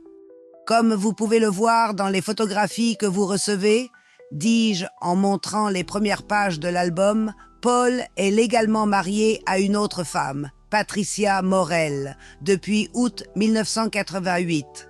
Avec elle, il a eu 2 enfants, Monica et Paul Junior. Le murmure se transforma en murmures étonnés. Les gens commencèrent à feuilleter les albums, voyant des images de Paul et Patricia s'embrassant, s'enlaçant avec leurs enfants. Patricia se leva de sa table et tenta de quitter la salle, mais elle avait demandé au personnel de sécurité du club de ne laisser personne sortir jusqu'à ce que ma présentation soit terminée. De plus, je continuais. Comme vous pouvez le voir dans les documents qui sont inclus dans vos albums, Paul a détourné des fonds de la comptabilité que lui et moi avons construite ensemble pour maintenir sa seconde famille. Au total, plus de 200 000 pesos qui auraient dû être destinés à l'entretien de nos enfants légitimes. La salle se transforma en un chaos total. Les gens criaient, certains s'étaient levés, d'autres feuilletaient frénétiquement les albums photos. Les parents de Paul étaient dévastés. Ma mère pleurait. Les clients du bureau comptable étaient consternés. Paul tenta de s'approcher du micro pour me l'arracher, mais mon frère Robert se mit en travers et ne le laissa pas passer. Marie-Hélène, depuis sa table, me cria « C'est une folie !» mais je n'avais pas terminé. J'avais attendu 9 mois pour ce moment et je n'étais pas prête à perdre l'occasion d'exprimer tout ce que j'avais besoin de dire. « Chers invités », continuai-je d'une voix ferme, je vous ai réunis aujourd'hui car j'estime que vous avez le droit de connaître la vérité sur Paul Hernandez. Un homme qui a réussi à tromper 2 femmes pendant des années, qui a utilisé 5 enfants innocents et qui a détourné de l'argent de sa propre entreprise familiale. Patricia a réussi à atteindre l'entrée, mais le personnel de sécurité ne l'a pas laissé sortir. Elle est restée là, avec le visage coloré d'embarras, tandis que tous les présents la regardaient, conscients de son rôle en tant que l'autre femme de cette histoire. Et j'ai aussi pointé Patricia directement. Je veux que vous reconnaissiez la femme qui a été complice de cette trahison pendant toutes ces années, Patricia Morel, qui savait depuis le premier jour que Paul était marié avec moi et qui a pourtant décidé de l'épouser et d'avoir des enfants avec lui. La famille de Paul était complètement atonie. Son père, Don Paul, s'est levé en titubant de sa chaise, comme s'il allait s'évanouir. Sa mère, Doña Eulalia, a commencé à pleurer sans réconfort.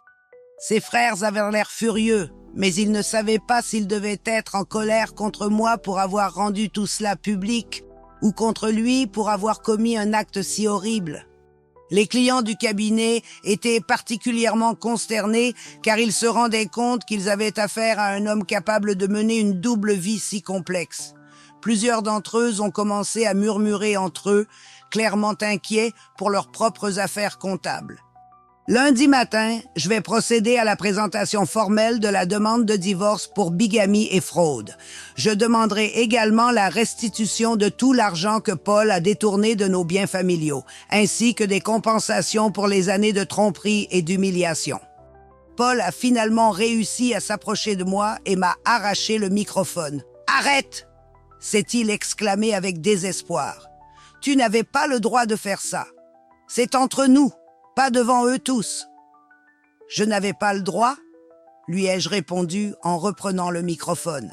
« Tu n'avais pas le droit de me tromper pendant 5 ans. Tu n'avais pas le droit d'utiliser l'argent de nos enfants pour soutenir ta deuxième famille. Tu n'avais pas le droit de me faire passer pour une idiote devant tous ceux qui nous connaissent. » Le photographe capturait chaque instant, chaque étonnement, chaque geste d'indignation. Je lui avais spécifiquement demandé d'immortaliser les réactions de tous les présents, car je voulais enregistrer ce moment décisif dans son intégralité. Alors, à ce moment-là, je me suis adressé à tous les invités une dernière fois. Vous connaissez la vérité sur Paul Hernandez. Ils peuvent décider s'ils souhaitent continuer à être ses amis, ses clients ou sa famille. Pour ma part, mon mariage avec cet homme s'est terminé il y a 9 mois, le jour où j'ai découvert ses mensonges. J'ai retiré l'alliance que j'avais portée durant tous ces mois de comédie et je l'ai lancée sur la table principale. Maintenant, si vous le permettez, je vais me retirer avec mes enfants pour commencer la nouvelle vie que nous méritons vraiment. J'ai pris les mains de Robert, Espérance et Carmen et je me suis dirigé vers la sortie de la salle.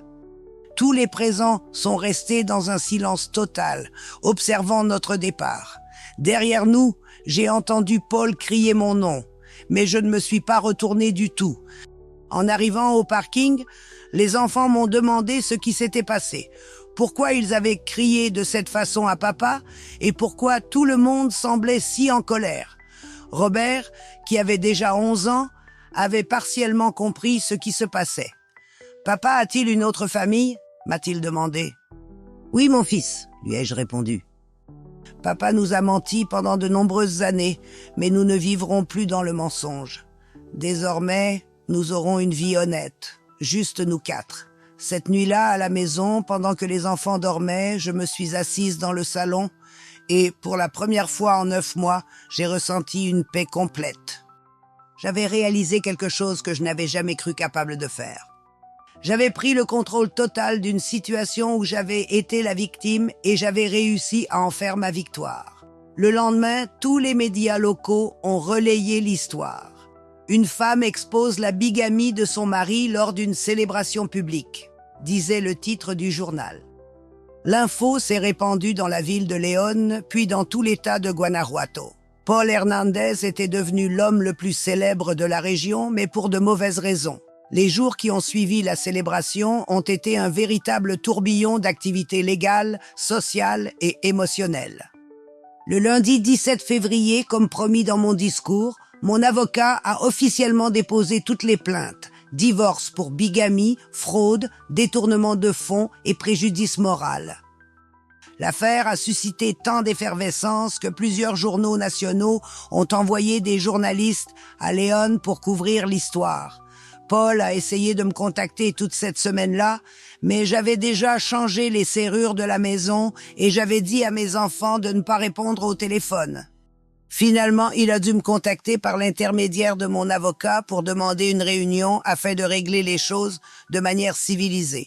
« Dites à votre client, ai-je répondu à Maître Rodriguez, qu'il n'y a rien à régler. Il a eu 5 ans pour agir avec civisme et a choisi de me mentir. Maintenant, tout va se régler devant les tribunaux. » La réponse de la communauté a été exactement celle que j'avais anticipée.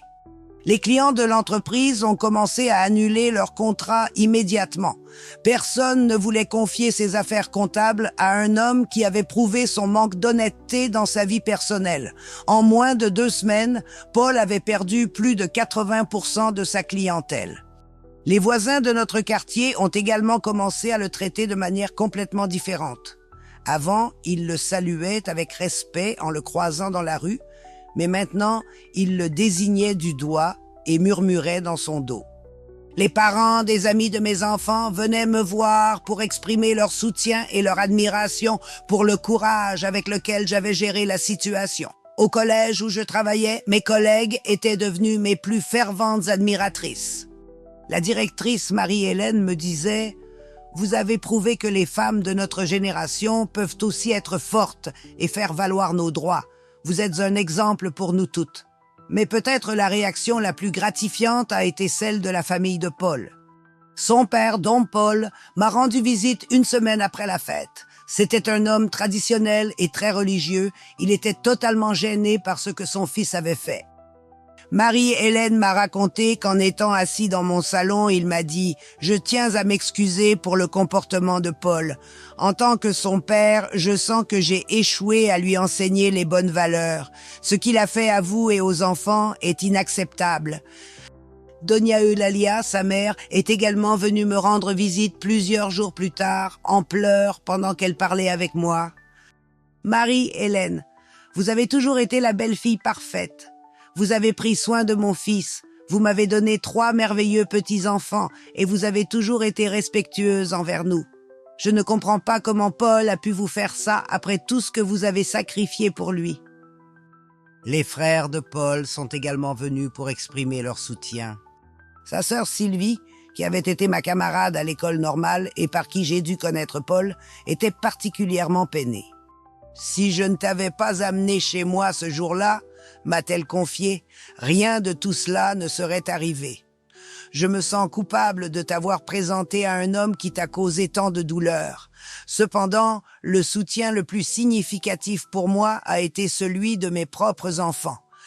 Robert, à seulement 11 ans, a parfaitement compris ce qui s'était passé et était fier de moi. « Maman, m'a-t-il dit une nuit avant de s'endormir, je suis content que tu aies montré à papa qu'il ne peut pas maltraiter les femmes. » Espérance et Carmen ont mis un peu plus de temps à comprendre pleinement la situation, mais peu à peu, elles ont commencé à réaliser que papa avait commis des actes très blessants et que pour cette raison, il ne vivrait plus avec nous. « Nous allons bien sans papa ?» m'a demandé Carmen un après-midi. « Oui, chérie, lui ai-je répondu. Nous serons mieux que jamais. En ce qui concerne l'aspect légal, tout s'est déroulé comme mon avocat l'avait prévu. En avril 1992, le juge a annulé le mariage pour bigamie et m'a accordé la garde complète des enfants ainsi qu'une pension alimentaire représentant 40% des revenus de Paul. Il a également ordonné la restitution de tous les fonds détournés plus les intérêts, qui s'élevaient à plus de 280 000 pesos. Mais ce qui m'a le plus satisfaite, c'est que le juge a déterminé que Paul devra verser une compensation pour préjudice moral de 100 000 pesos. Le juge a cité dans son jugement que le défendeur avait causé un préjudice psychologique et social sévère à la demanderesse par ses actes de tromperie délibérés et soutenus pendant 5 ans. Paul a fait appel de la décision, mais ses avocats lui ont fait savoir que ses chances de gagner étaient nulles. Les preuves contre lui étaient accablantes et l'affaire avait provoqué un tel émoi public qu'aucun juge ne risquerait d'être vu comme défenseur d'un bigame. Patricia Morel a également fait face à des répercussions légales. Bien qu'elle n'ait techniquement pas commis de bigamie, puisque son mariage civil avec Paul était valide, elle a été poursuivie comme complice de fraude pour avoir participé consciemment au détournement de fonds. Elle a perdu son emploi dans le cabinet comptable où elle avait trouvé du travail après la dissolution et a été obligée de déménager de Léon à cause de la pression sociale insupportable. En mai 1992, 3 mois après la célébration, Paul m'a rendu visite pour la dernière fois. Son apparence était décharnée, il avait perdu beaucoup de poids et ses cernes révélaient qu'il n'avait pas bien dormi. Il voulait parler avec moi sans l'intervention des avocats pour clarifier ce qu'il y avait entre nous. Marie-Hélène m'a confié, assise dans le même fauteuil où, quelques mois plus tôt, elle m'avait révélé la vérité sur sa double vie. Je reconnais que ce que j'ai fait était très incorrect, néanmoins, il était nécessaire qu'elle vive cette humiliation publique. Tu aurais pu entamer la procédure de divorce sans créer tout ce spectacle. Je l'ai regardé dans les yeux et, pour la première fois depuis tant d'années, je n'ai ressenti ni amour ni haine pour lui, seulement une profonde indifférence, comme s'il était un parfait étranger. Paul, je lui ai répondu, tu m'as humilié pendant 5 ans chaque fois que tu m'as menti en me regardant dans les yeux, chaque fois que tu rentrais à la maison avec l'odeur d'un autre parfum, chaque fois que tu utilisais l'argent de nos enfants pour entretenir ta seconde famille. Chaque instant où tu m'as fait sentir comme une paranoïaque pour avoir soupçonné de toi. Une seule nuit d'humiliation publique ne se compare pas à 5 ans d'humiliation privée. Il est resté silencieux longtemps. Puis il m'a demandé s'il y avait une possibilité que je puisse un jour le pardonner, non pas pour revenir comme mari et femme, mais pour établir une relation civilisée pour le bien des enfants. Les enfants peuvent avoir la relation qu'ils souhaitent avec toi, lui ai-je dit. C'est leur décision, pas la mienne. Mais entre toi et moi, il n'y a plus rien. Pour moi, tu n'es que le père de mes enfants, rien de plus. Tu ne seras jamais à nouveau important dans ma vie d'aucune autre manière.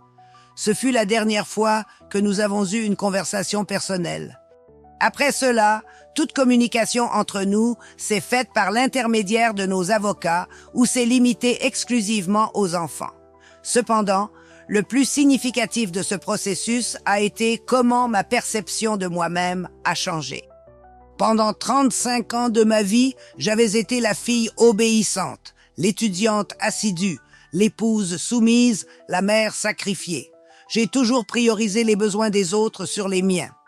Planifier et exécuter cette vengeance m'a appris que j'étais beaucoup plus forte, plus intelligente et plus capable que je ne l'avais cru toute ma vie. Cela m'a appris que je pouvais prendre le contrôle des situations les plus complexes et leur donner un tournant favorable. Cela m'a appris qu'il n'était pas nécessaire d'être victime des choix des autres. Le reste de 1992 est devenu une période de complète reconstruction de ma vie. Avec l'argent reçu de l'indemnité légale et de la vente de ma part du cabinet comptable, j'ai réussi à acquérir une nouvelle maison dans un quartier meilleur où mes enfants et moi pouvions recommencer sans les souvenirs douloureux de notre ancienne maison. La maison que j'ai choisie était située à Jardine del Moral, un quartier calme et sûr, avec de bonnes écoles à proximité. Elle était plus petite que celle où nous avions vécu avec Paul, mais elle était complètement à nous. Elle comptait 3 chambres, 2 salles de bain, une grande cuisine avec vue sur le jardin et surtout aucun vestige du passé. Les enfants se sont adaptés étonnamment bien au changement. Robert a commencé le collège dans une nouvelle école où personne ne connaissait notre histoire familiale. C'était un garçon très intelligent et mature pour son âge, et il s'est rapidement fait de nouveaux amis. Ses enseignants me disaient que c'était un élève exemplaire, responsable et respectueux.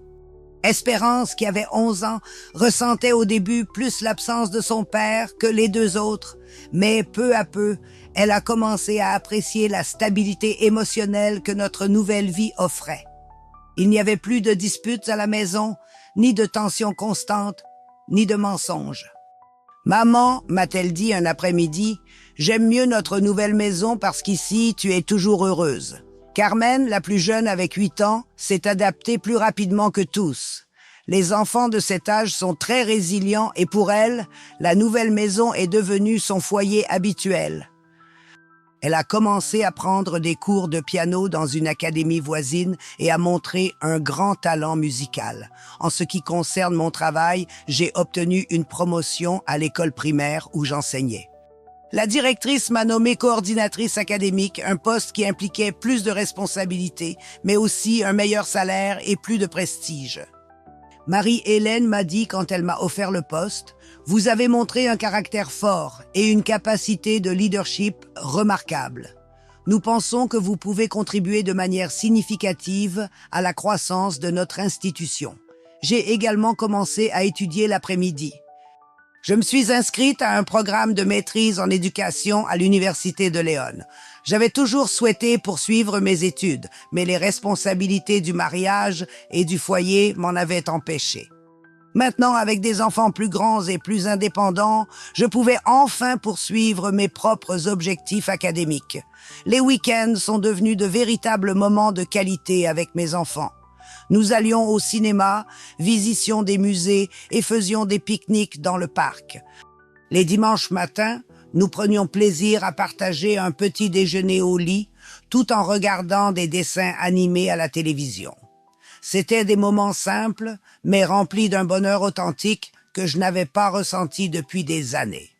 J'ai également commencé à renouer avec des amitiés que j'avais négligées durant les années difficiles de mon mariage. Mon amie Rosalie, avec qui j'avais partagé une chambre à l'école normale, vivait à Guadalajara et nous avons commencé à nous rendre visite régulièrement. Elle aussi était divorcée et nous nous soutenions mutuellement dans cette nouvelle étape de nos vies. Lors d'une de ces visites, Marie-Hélène a dit à Rosalie: « Je te vois plus heureuse maintenant que je ne t'ai vue durant toutes les années où tu étais mariée. C'est comme si tu avais retrouvé la personne que tu étais avant de rencontrer Paul. » Et elle avait raison. Pendant les années de mariage, surtout durant les 5 dernières, pleines de mensonges et de tensions, j'avais perdu de nombreux aspects de ma personnalité. J'avais arrêté de rire aux éclats, j'avais cessé de rêver de l'avenir et de ressentir de la curiosité pour le monde. Maintenant, toutes ces parties de moi revenaient. En décembre 1992, un an après avoir commencé à planifier ma vengeance, j'ai reçu une invitation que je n'aurais jamais imaginée. L'Université de León m'a convié à donner une conférence sur l'autonomisation des femmes et la reconstruction de la vie après le divorce à l'occasion de la Journée internationale de la femme. Madame Hernandez m'a mentionné la coordinatrice de l'événement en m'appelant. Son récit est devenu assez connu dans toute la région et nous pensions que son expérience pourrait motiver de nombreuses femmes traversant des situations similaires.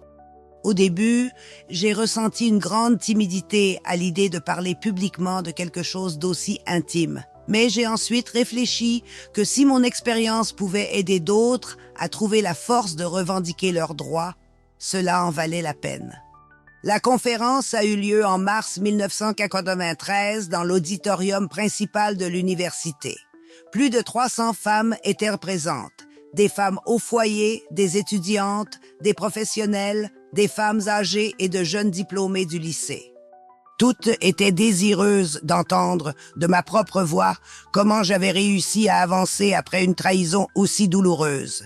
Pendant 1h30, j'ai partagé mon récit complet depuis le jour où j'ai rencontré Paul jusqu'à la fête de février 1992. Mais ce qui était le plus pertinent, c'était lorsque je leur ai parlé du voyage intérieur que j'ai vécu pour me transformer de victime en protagoniste de ma propre histoire.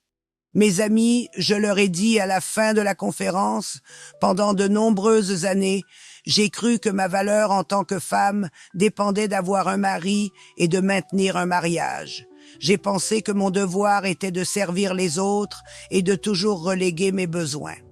Cependant, découvrir la trahison de Paul m'a enseigné que je peux être forte, intelligente et courageuse par moi-même. La réaction des femmes a été écrasante. Beaucoup se sont approchés après pour partager leurs propres histoires. Mari infidèle, violences domestiques, abandon économique, discrimination au travail, mais aussi pour me dire comment mon exemple les avait encouragés à prendre des décisions significatives dans leur vie. Une femme d'environ 45 ans s'est approchée de moi en pleurant. « Marie-Hélène », m'a-t-elle dit. « J'ai soupçonné mon mari d'infidélité pendant 15 ans. Mais je n'avais jamais osé enquêter par peur de me retrouver seule. Après vous avoir écouté, je comprends qu'il est plus douloureux de vivre dans le mensonge que de confronter la réalité. Une jeune femme d'environ 25 ans s'est approchée de moi et m'a partagé qu'elle avait enduré des abus de son partenaire parce qu'elle pensait que c'était normal dans une relation. « Vous m'avez appris que je mérite du respect », m'a-t-elle dit, et que je ne dois pas accepter que quelqu'un me traite mal. L'expérience de donner cette conférence m'a fait découvrir que j'avais trouvé une nouvelle vocation. En plus d'être enseignante pour enfants, je pouvais enseigner à des femmes adultes qui avaient besoin d'apprendre à s'estimer et à se défendre. En 1993, j'ai commencé à recevoir des invitations pour offrir des conférences dans différentes organisations, groupes ecclésiastiques, associations communautaires, clubs de femmes professionnelles et centres de voisinage. Chaque fois que je racontais mon histoire, je voyais comment les femmes présentes commençaient à réfléchir sur leurs propres vies et relations. Cette même année, quelque chose d'inattendu s'est produit. J'ai commencé à recevoir des lettres de femmes d'autres États qui avaient lu mon expérience dans des journaux ou des magazines. Des femmes de Jalisco, Michoacán, Aguascalientes et Zacatecas m'ont écrit pour partager leurs propres expériences et me demander des conseils. Une lettre provenant de Morelia m'a profondément touchée. C'était d'une enseignante comme moi, de 42 ans, qui a découvert que son mari avait une autre famille à Uruapan. Madame Marie-Hélène m'a écrit. Lorsque j'ai lu son récit dans le journal, j'ai ressenti que quelqu'un avait précisément exprimé ce que je vivais. Sa situation m'a inspiré à engager un détective et à affronter mon mari.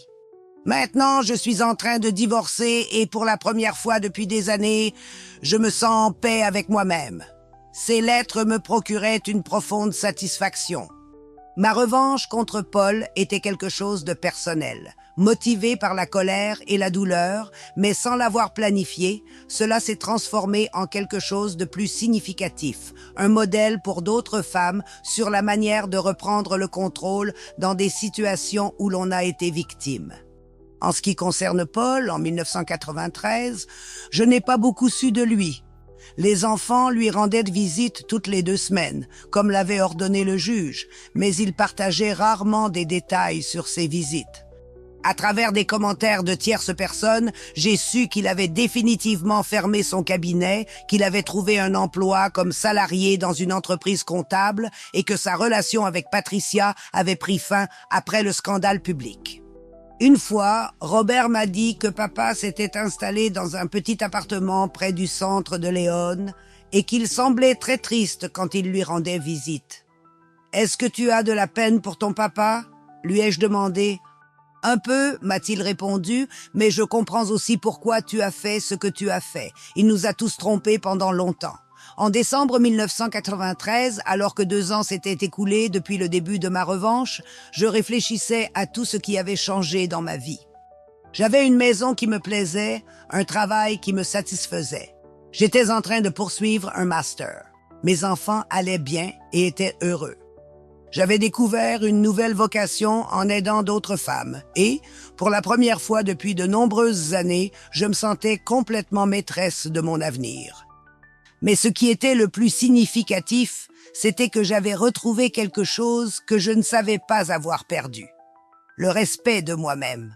Pendant mes années de mariage, j'avais accepté d'être trompée, ignorée et dévalorisée sans réaliser que je méritais mieux. Maintenant, j'étais totalement certaine que je ne permettrais plus jamais à quelqu'un de me traiter de cette façon. En janvier 1994, j'ai rencontré quelqu'un qui allait transformer cette nouvelle étape de ma vie de manière très belle. Son nom était Fernand Roy. Il était veuf, avait 50 ans et travaillait comme ingénieur dans une entreprise de construction. Je l'ai rencontré lors d'une réunion de parents au lycée de Robert. Fernando était complètement différent de Paul. C'était un homme serein, sincère, qui parlait de manière modérée, mais toujours avec honnêteté.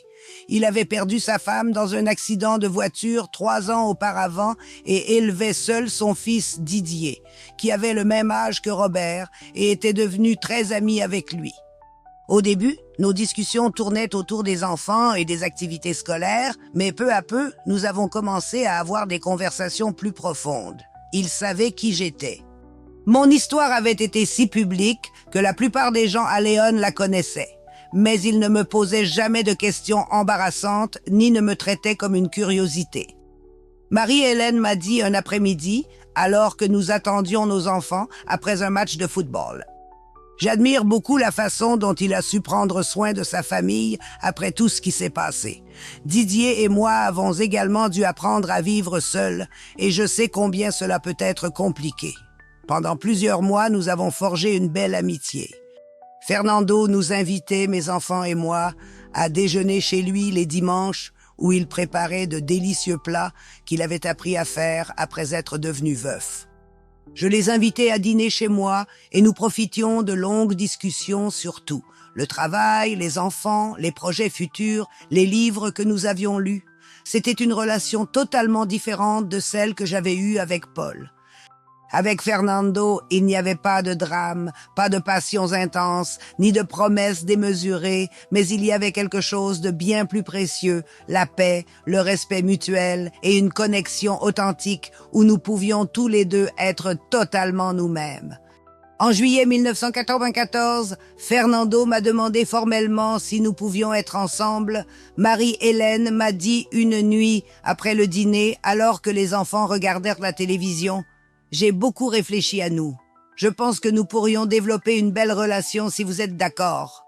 Je lui ai répondu que oui, tout en lui précisant que j'avais besoin d'avancer lentement. Fernando, je ne suis plus la jeune innocente qui a épousé à 22 ans avec des rêves de conte de fées. Maintenant, je comprends que les relations nécessitent des efforts, de la sincérité et du respect mutuel. Si nous allons construire quelque chose ensemble, cela doit être sur des bases totalement solides. Il a tout compris immédiatement. Marie-Hélène m'a répondu qu'elle ne voulait pas non plus de drame ni d'émotions débordantes.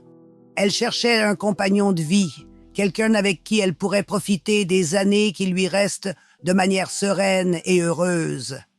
Les 2 années suivantes, de 1994 à 1996, furent les plus sereines et épanouissantes que j'avais vécues depuis longtemps.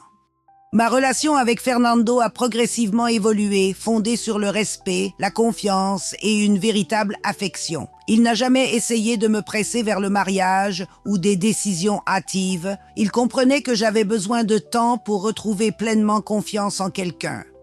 Nos enfants s'entendaient à merveille. Robert et Didier étaient devenus les meilleurs amis. Espérance adorait Fernando, qui la traitait toujours comme une petite princesse, et Carmen avait trouvé en Didier le grand frère qu'elle n'avait jamais eu. Ensemble, nous formions une belle famille, même si nous ne partagions pas le même foyer. En 1995, j'ai terminé ma maîtrise en éducation avec une thèse sur l'autonomisation des femmes par l'éducation des adultes. Ma recherche était basée sur toutes les conférences que j'avais données et les lettres que j'avais reçues de femmes qui avaient trouvé la force de transformer leur vie en écoutant mon histoire. Le jour de ma graduation, Fernando et mes 4 enfants étaient au premier rang de l'auditorium, applaudissant pendant que je recevais mon diplôme. « Maman, » m'a dit Robert, qui avait alors 15 ans, « je suis très fier de toi. Tu es la femme la plus forte que je connaisse. » En 1995, j'ai également reçu une proposition très intéressante. Une maison d'édition de la ville de Mexico m'a contacté pour me proposer d'écrire un livre sur mon expérience. « Madame Garcia », m'a dit l'éditrice au téléphone, « nous pensons que votre récit pourrait être d'une grande aide pour des milliers de femmes à travers le pays. Seriez-vous prête à écrire un livre autobiographique ?» La proposition m'a rempli d'enthousiasme. Écrire un livre signifierait pouvoir atteindre des femmes dans tous les coins du Mexique, pas seulement celles qui pouvaient assister à mes conférences. J'ai passé 6 mois à écrire « Il n'est jamais trop tard pour recommencer », l'histoire d'une femme qui a repris sa vie en main. Le livre a été lancé en mars 1996 et a eu un accueil fantastique. Durant les 6 premiers mois, plus de 50 000 exemplaires ont été vendus. J'ai reçu une multitude de lettres de lectrices de tout le pays, de Tijuana à Mérida, et de femmes de 20 à 70 ans. Toutes partageaient comment mon histoire avait été une source d'inspiration pour elles. La lettre qui m'a le plus touchée était celle d'une jeune fille de 19 ans, originaire d'Oaxaca. La señora Marie-Hélène m'écrivait « J'ai lu votre livre et j'ai décidé de ne pas épouser mon petit ami qui me maltraitait et me faisait me sentir inutile. Grâce à votre exemple, j'ai compris que je mérite le respect et que je peux aller de l'avant par moi-même. Je suis maintenant en train d'étudier pour devenir infirmière et je suis fière de moi. En août 1996, Fernando et moi avons décidé de nous marier, mais cette fois-ci, ce serait complètement différent de mon premier mariage. Tout d'abord, nous entrions tous les deux dans cette relation en tant qu'adultes matures, sachant exactement ce que nous souhaitions et ce que nous ne tolérerions pas. Deuxièmement, notre relation s'était construite progressivement, sans pression ni illusion romantique irréaliste. Nous avons eu un mariage simple dans le jardin de ma maison, avec seulement nos familles et nos amis les plus proches. Je portais une robe bleu clair, pas blanche, car je n'étais plus une jeune mariée pleine de rêves. J'étais une femme de 39 ans qui avait beaucoup vécu et savait exactement quel type de mariage elle désirait. Fernando m'a promis de toujours me respecter en tant que femme indépendante et forte que je suis, de soutenir mes rêves et mes objectifs personnels, et de ne jamais chercher à me changer ou à me contrôler. Je lui ai promis d'être sa partenaire loyale et sincère, de partager avec lui tant les joies que les défis et de construire ensemble une vie fondée sur la confiance mutuelle. Après la cérémonie, nos 5 enfants, car Didier était aussi devenu comme un fils pour moi, nous ont accueillis et ont exprimé leur bonheur de nous voir officiellement devenus une famille. Les vœux que nous avons échangés étaient assez différents des traditions. « Maman, m'a dit Espérance, qui avait déjà 15 ans, je suis contente de te voir heureuse à nouveau. Notre lune de miel a consisté en un voyage en voiture à travers le centre du Mexique, visitant des endroits comme Guanajuato, San Miguel de Allende, Querétaro et San Luis Potosí. Nous avons voyagé tranquillement, nous arrêtant dans les petits villages qui nous attiraient, explorant des musées et dégustant de la nourriture dans des fondas locales. C'était exactement le type de voyage que j'aimais, sans précipitation, sans itinéraire strict, savourant chaque moment. « Marie-Hélène », m'a dit Fernando une nuit, alors que nous dînions dans un restaurant à Zacatecas. « Je n'aurais jamais pensé qu'à mon âge, je trouverais une partenaire aussi idéale pour moi. Tu es exactement la femme dont j'avais besoin à ce stade de ma vie. » Et je partageais ce sentiment. Fernando n'était pas le grand amour passionné de ma jeunesse, mais il représentait quelque chose de bien plus précieux, un compagnon adulte, stable et honnête, qui me respectait profondément et avec qui je me voyais vieillir en paix. À notre retour de lune de miel, nous avons commencé l'excitante tâche de rassembler nos 2 familles sous un même toit. Nous avons acquis une maison plus spacieuse dans la colonie La Martinica, avec 5 chambres pour que chaque enfant ait son propre espace. Étonnamment, la transition s'est avérée plutôt simple, car nous avions tous appris à cohabiter progressivement pendant les 2 années de notre relation. En décembre 1996, à la fin d'une année qui avait été transformante sous tous ses aspects, j'ai pris un moment pour réfléchir au chemin parcouru depuis cette nuit angoissante de février 1991, quand j'ai découvert la vérité sur Paul. C'est un homme intègre qui n'a jamais rencontré de problème juridique ou personnel, car dès son jeune âge, il a compris que l'honnêteté est la base du véritable succès. En ce qui concerne Paul, j'ai appris qu'il est décédé il y a 5 ans d'une crise cardiaque. Les enfants ont assisté à ses funérailles, mais pas moi. Pour moi, Paul avait cessé d'exister bien avant cela. Au moment où j'ai décidé de révéler ses mensonges, je n'ai jamais ressenti de rancœur envers lui, bien que je ne l'ai pas non plus complètement pardonné. Il est simplement devenu une partie de mon histoire qui n'avait plus de prise sur ma vie actuelle. Patricia a déménagé de Léon après le scandale et depuis, je n'ai plus eu de nouvelles d'elle. Ses enfants avec Paul ont grandi et je suppose qu'ils ont fondé leur propre famille, mais il n'a jamais été question de nous reconnecter. C'était le plus simple. Certaines blessures guérissent mieux quand les personnes impliquées choisissent des chemins complètement différents. Mon livre « Il n'est jamais trop tard pour recommencer » a été réimprimé plus de 20 fois et a touché toute l'Amérique latine. Chaque semaine, je reçois des lettres de femmes qui me racontent comment mon histoire les a motivées à prendre des décisions significatives dans leur vie. Ces lettres sont mon plus grand trésor.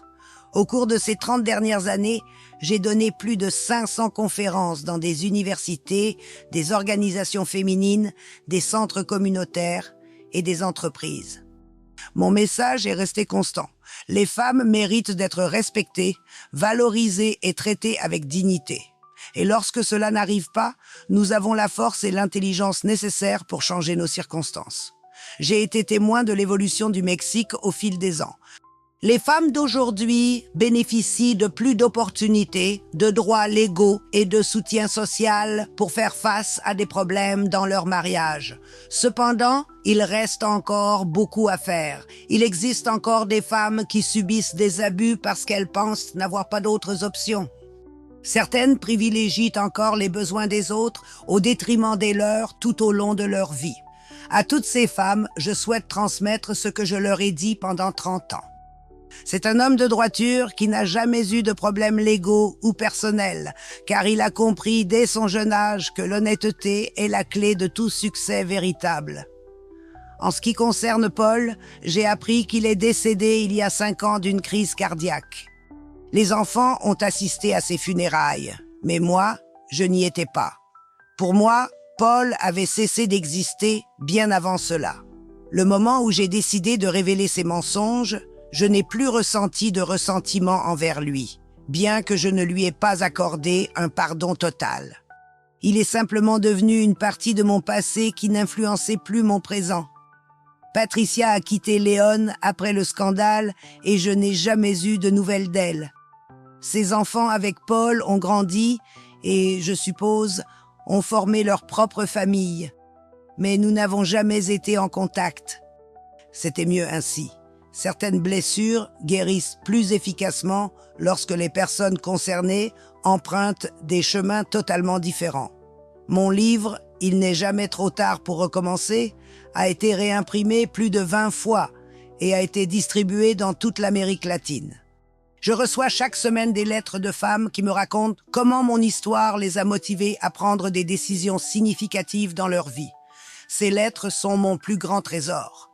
Au cours de ces 30 dernières années, j'ai donné plus de 500 conférences dans des universités, des organisations de femmes, des centres communautaires et des entreprises.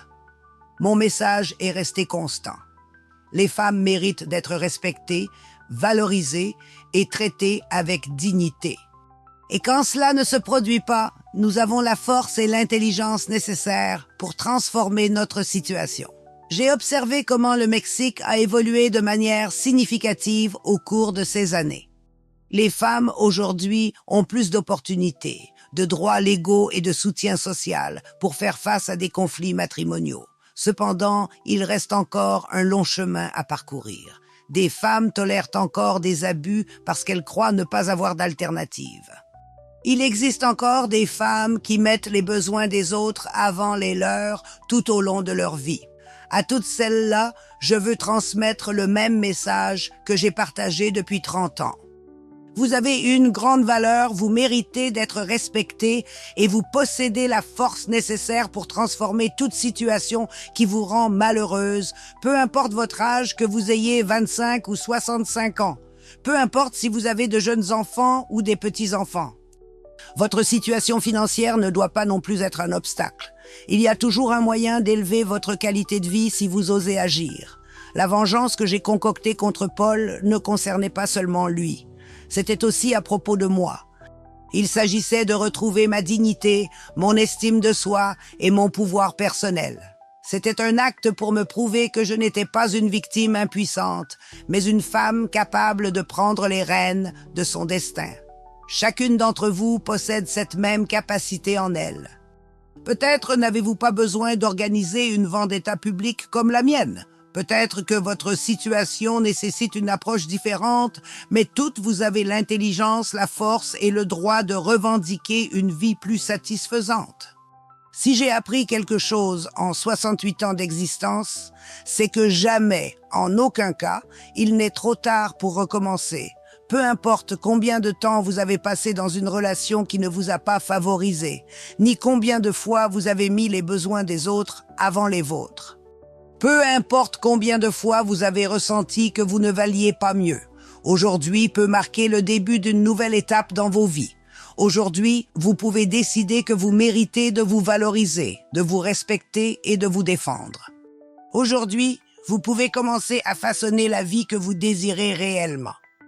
Et si quelqu'un essaie de vous faire croire que vous êtes trop âgé pour changer, qu'il est déjà trop tard pour recommencer, qu'il faut accepter ce que vous avez, pensez à Marie-Hélène Garcia, une enseignante d'un petit village de Guanajuato qui, à 35 ans, a choisi de chercher quelque chose de mieux et a eu le courage de partir à sa recherche.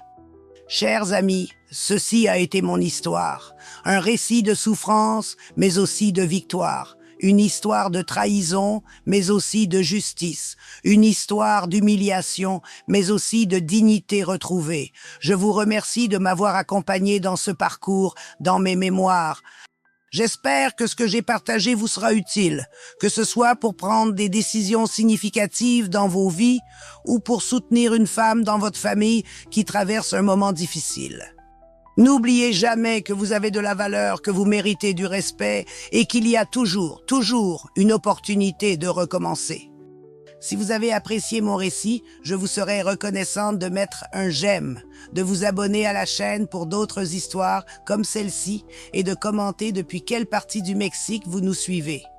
Je suis heureuse de savoir que mon message atteint les recoins de notre beau pays et rappelez-vous, il n'est jamais trop tard pour recommencer. Que Dieu vous bénisse tous et à la prochaine histoire.